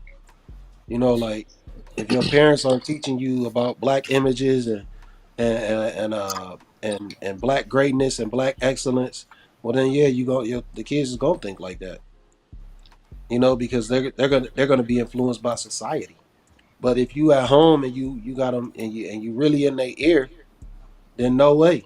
There's no way they're gonna pick that white doll over the black doll. They're gonna pick the image that looks like them, the image that influences them. So let me say it's basically about home training. It depends on the home training. Do y'all think that? Do anybody else think that as far as how those kids chose between between the answers and stuff, depending on the question, how those kids chose, the good doll was the white doll, the bad doll was the black doll. the doll that they trusted the most was the white doll. The doll they trusted the least was the black. Do you think kids nowadays think have the same mindset? Because we know that doll test was, I want to say it was in the either in the 80s or the I think it was in the it was in the 80s. Do y'all think kids still have that mindset? Black kids, well black and white kids, or kids of all races. I'ma just include kids of all races. Do y'all think most kids still think like that? I'm gonna say yes. So, but first of all, to the white proctor that asked that last question, she ain't shit for that. What was the last question? Hold on, let me see. Let me see what the last question was. You know, she said she's white. And can you give me the doll that looks like you? 50? You thought that was a setup? Because she could have said in the beginning, "What doll looks like you?" Okay, then what doll is good? What doll? Right. She literally Okay, said, gotcha. Which one is the bad doll? Okay, which one is the good doll? White one. Which one is the bad doll? The black one. Oh, which one looks like you, nigga? Right? So you think she went in that order? You think she went in that order on purpose? Okay. No Cap-tivity. Well, it can definitely be true. Look. All I'm gonna say is I wasn't there, but I know shade when I see shade, and that shit was shady. Yeah, but that's part of that's part of the experiment. It's intentional. That's the I understand it's intentional. experiment. I understand that, Yeah. but I mean, Fucked up. children at that age don't self-reflect like maybe a teenager would. You know what I Oh, for mean? sure. Like she's not gonna walk away like, oh damn, I picked something. So do I see myself as that way? You know what I mean? They're not gonna reflect to it as like if they were a teenager. So that's what I'm saying. She ain't shit for that. So, but anyway, to answer your question, I'm going to say the majority of children at that age, I would say yes, still have that opinion. Simply put, because we don't have our own education system. Our black HSBCUs have failed us. When we look at white colleges, they put out policy for government for white people. Our HSBCs don't do that shit. When we look at white academia, they put out policy for how education should move forward. Our black HSBCUs do not put policy forward or how our black people should be educated. So yes, majority of them of our children at that age still believes that shit because we're still being taught under the oppression system, which is school is today, and our HSBC, our intelligentsia, has dropped the ball and pushing what education should look like for Black America. And it is HSBCU's responsibility because white academia puts out papers and publishings and research year after year on where American education should go. And I'll pass the mic on that. Anybody else think that the kids nowadays have somewhat of the same mindset as the kids we just seen on the video? Freezy, I do one better. A Go lot ahead, of Trey. black adults feel that same way today. That's why we can have those conversations about colorism. They feel the same way today. They won't say it. I've worked in the welfare system with children like that. I've seen. First of all, that experiment is against the law. Because if your daughter came, my son came home and told you that a teacher had her in a room like that without any other, authorized, especially you as a parent, if they didn't send a consent home, it's just against the law. And the fact that they even ask those type of questions about race, meaning they're already trying to plant in your child that your dumb ass will always be inferior to me based on how you look. These It has nothing to do with behavior. Because some of y'all walk around like zombies and motherfuckers still slap you around. So it ain't got nothing to do with your behavior. It's just the color of your skin, exactly what it is. Just that's no different than a brown paper bag. You know what I'm saying? If you're a certain complexion, your ass gonna be in the back. So you got to look at this stuff and how to move forward with your future and your children. You got to instill, and this is where the sisters fall. They do everything to change their complexion and their look. But a father, if you got a daughter, you got to instill, regardless of if she is black as a fucking Black the Blue, you got to let her know her skin color is beautiful. Her skin color is the greatest thing fucking walking on this planet. But if the young girls don't hear that, then they're going to feel a certain way because they see the grown women putting on the wigs and the makeup trying to look lighter. So it's just not the kids. It's these fucking grown ass 35 to 40-year-old motherfuckers kicking that bullshit. Anybody else think that the kids nowadays think the same way we seen the kids on the video? I ain't gonna lie to you. I ain't gonna lie to you. I don't think so. Like, as accepting as this generation of kids are towards one another, you can see it in the teenagers. I don't think that they think like that.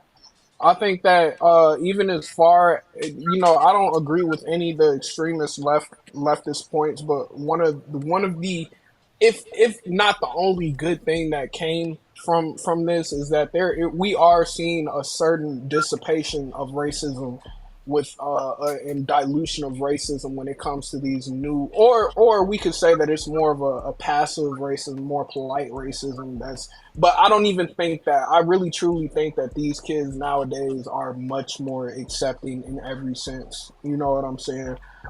Even to their detriment because of what they're pushing. But my main focus is that they are, like, concerning race. I think that they are much, much, much more tolerant of not even tolerant, but much, much more accepting of different races. I do believe that. Dre the Dream, do you think the kids nowadays, from what you've witnessed, that's if you have paid attention enough, do you think kids nowadays think the same way that we seen in the video, the kids in the video? Yes, I think that not something that is more so rigid, but I think it's on a spectrum. Like, to piggyback off of what Trey was saying, yeah, a lot of the older people are feeling that same way because think about a lot of the adults these days were those kids that were back in the 80s that were probably subjected to that kind of I guess experiment would say. But nowadays I think that on the other end you got more kids that are gravitating. They see more children like them within the media, so I think that they're more accepting of their skin color as well. And then somewhere further along on the spectrum, you have the people that are, trying to indoctrinate the children to be accepting of certain things that's beyond their own skin color. That's here nor there. But I think that, to answer your question, that I think that again, it's more so on the spectrum. Not that they dislike their color or anything like that in totality, but they have the influence of more media outlets that portray a lot of beautiful black little girls and whatnot, and they see themselves. You've seen the TikToks and the Instagram videos of when a Little Mermaid came out. You've seen a lot of those little girls, and they were saying, "Oh my God, this girl is just like me." It's beyond what was portrayed of Ariel back in the 90s or 80s or whatever when that came out. But again, to say what Trey Ferg was saying, I mean, you have a lot of the indoctrination that do come from the household that says, you ain't nothing but a black BB. Just think about how they portray their sons or daughters. You ain't nothing but a black so and so, black so and so. Get your black self in there, do some shit, and it's just it's not something that I think that's rigid. Again, I think that it's mostly on the spectrum. Shout out to Dre, man. What? Let me get. I think I don't think either Drip or Next Level answer the question. Drip, do you think that the kids think the same way nowadays? You think the kids are think the same way we seen the kids that we seen on the video, where kids they'll more likely choose the white dog than the black dog? I didn't get to see the video. I had stepped away, but yes, I can't even answer that. You want to see it or? Yeah. Okay, hold on. Let me play it. Play it one more time. Out of the 21 children, preferred the white dog. Okay. This one. I like that one. Okay. This one. That one? I like a flavor of this. And can you show me the doll that is the nice doll? And why is that the nice doll? He's white. And can you show me the doll that looks bad? Okay. And can you give... And why does that look bad? Because it's black. And why do you think that's a nice doll? Because she's white. And can you give me the doll that looks like you? 15 out of the 21 children preferred the white doll. Do you think most kids are thinking like that nowadays too? No. Cap-tivity. Man, you got these kids supporting Aiden Ross, bro. He's saying nigga all over the fucking internet. Like a lot of these YouTube streamers saying nigga all over the internet. And that's them young boys. And like everybody be down with this shit. So, you know, for me, bro, let's just keep it a buck. I'm an 80s baby. So coming up in my day, bro, unless your family was pro-black, bro, you ain't had no motherfucking me black doll. It was a white doll and that was it. Like Ken or Barbie or Mermaid, them nigga, they were white. Nigga, they just gave us a black mermaid. Let's get a hand clap for that one. And she barely made it. So, I mean, come on now. Cap-tivity. That was a great point, Drew. That was a great point. That was a great point, man. Let me get next level. In the next level, do you think the kids are still thinking the same way nowadays as we seen in the video? For the most part, I want to say no, especially when it comes to the black kids, because I want to say within the last like recent 10 years, you've seen the influx on on the knowledge of self when it comes to the black community. You see the rise of the Wakandas, of the y'all said the Little Mermaids and stuff like that. You got little kids really wearing their natural hair like never been permed. You got little kids starting out with nothing but locks and stuff like that. I mean, it's an influx of people really embracing themselves and stuff like that and really having love for themselves. So far as on the black community, I don't see too many kids like would choose a white doll like that in this day and age. But back then, you had parents who pushed who no even some of the pro-black parents. You had some of the parents who pushed that white was better than you. Like, hey, you gotta try 10 times harder than that white guy. Or you gotta do this. You gotta do that. So in your mind, you feel like that person is better than you. You know, I mean, so you don't see a lot of parents like doing that type of thing this day and age, like how a lot of parents did back then. I think Trey saying it's still a lot of parents that still think that way. I think that's what Trey Ford was saying. Hey, Freezy, shout out the next level with this crucial conflict overalls on, boy. That boy got the album cover. He got the album cover. I'm talking about exact everything. And my boy smoking on, hey, yeah. You know Drip ain't shit. Nah, but that boy got the exact unit on, bro. That's crazy. Nah, it's tight too. That's that. It look like a Dickie. That's Dickie. Yeah, cargo. Nah, that's Carhartt. Carhartt. That's Carhartt. Okay. Look. Ooh, Freezy. Hey, man, that boy designer. You better come with designer work clothes is crazy. So listen, guys, we've come to the end of the show, and I don't think nobody could have actually completed this show better than we did. We did a great job. It was a lot of information. You guys had excellent viewpoints, and most of all, you spoke very intelligently. I really want to appreciate. I want to show my appreciation to all the panelists that came up. They always come up. They always showing up, man.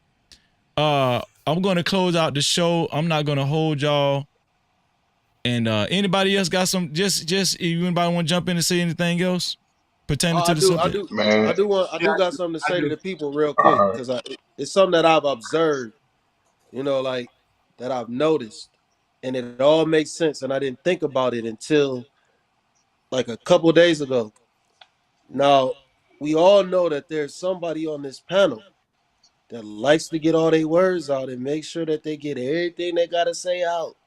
And I've been thinking about it. This man is 6'5", 300 pounds, like the same size as Hulk Hogan. He's a bully.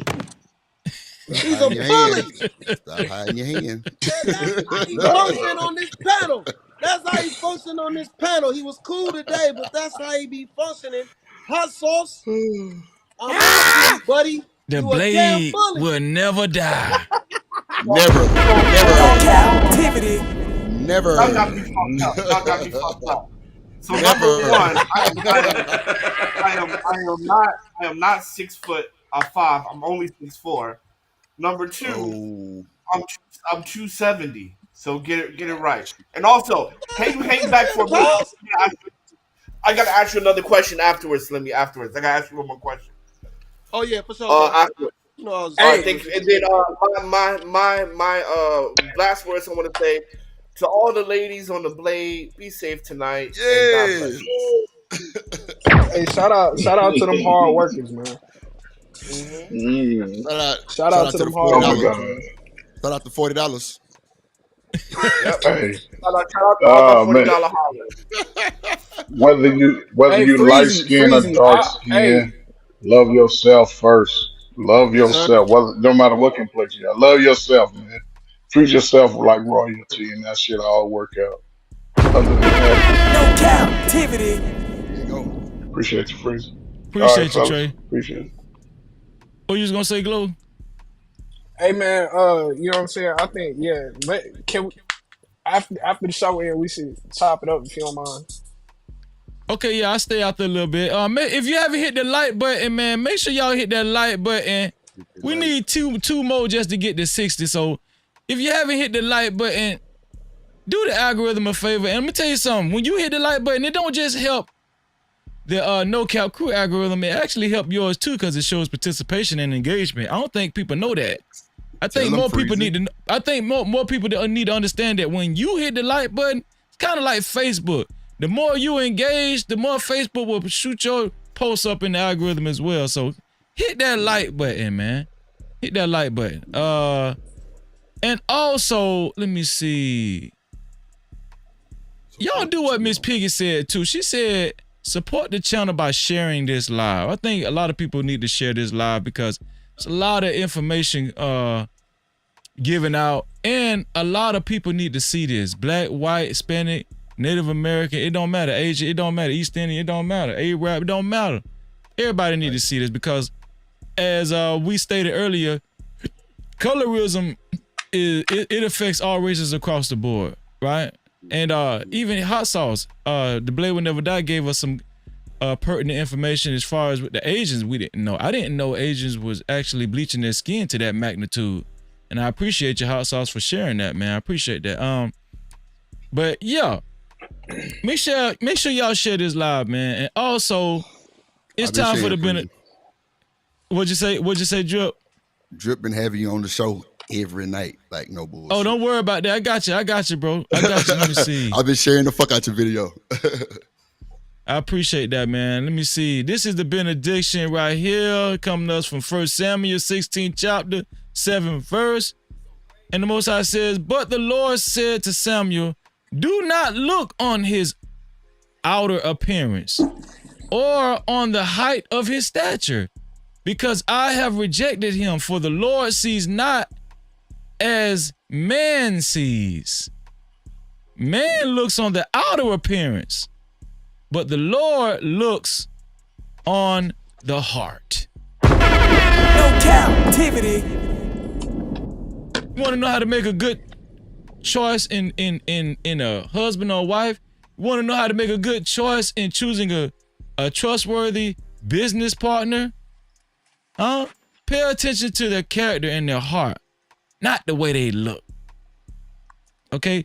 Because I'm tired of the BBLs and the fake titties getting you niggas in trouble. Okay? I like everything all natural, man. I like everything all natural. And just cause Slimmy brushing his hair don't mean you need to like that nigga. Damn, Slim. No captivity. Listen, I want to say thank you to everybody. Make sure, I think my dog Drip, are you going live after this? Drip is going live after this. Drip, I'm gonna let you tell him. What the God find damn is, it. Nah, let Glow tell him. Go ahead, Glow. I'm gonna let Glow tell him then. Oh shit, man! Y'all better go ahead and hit the drip trip to the Drip and Glow show. You heard? You know what I'm saying? Go ahead and hit that motherfucking link when this motherfucker over with, man. And turn that notification bell on, goddamn, so y'all can know. Turn that motherfucking notification bell on, man. That's some real shit, man. Let's get it. No captivity. Official after party. Official after show is A at filth. a fifth, or whatever you want. Yes, sir. Official after show. It will be at the Drip Show. Make sure y'all check it out. And Drip has put the link in the chat. Matter of fact, let me pin it. I'm gonna take the link down. Let me That's pin. just a YouTube link, Freezer. I'm actually making a live stream right now. It'll be in about 20 minutes. Yeah. I'm about to pin your. To pin your YouTube link. I'm pinned it to the top. Appreciate you. Yeah, I pinned it to the top. And the results of the poll is Kelly Rowland won by 85%. Beyonce lost by 15%. That was the result of the poll. Make sure y'all go over to the Drip Show. We're hanging out over there at the Drip Show. The Drip Show. That's the link pinned to the top of the chat. Also, I want to thank all of the No Cap crew for coming through. The early No Cap crew, thank you as always. And shout out to the late No Cap crew as well. Shout out to the whole No Cap crew. Shout out to all the moderators, man. Shout out to all of the moderators. Shout out to the top tier mods. I appreciate y'all. Shout out to all the top tier mods. Shout out to Emperor Kojak 313. T Will, I see you, bro. Shalom. Shout out to Elevated Mind Healer. She showed out tonight. Shout out to Miss Piggy. She definitely showed out tonight.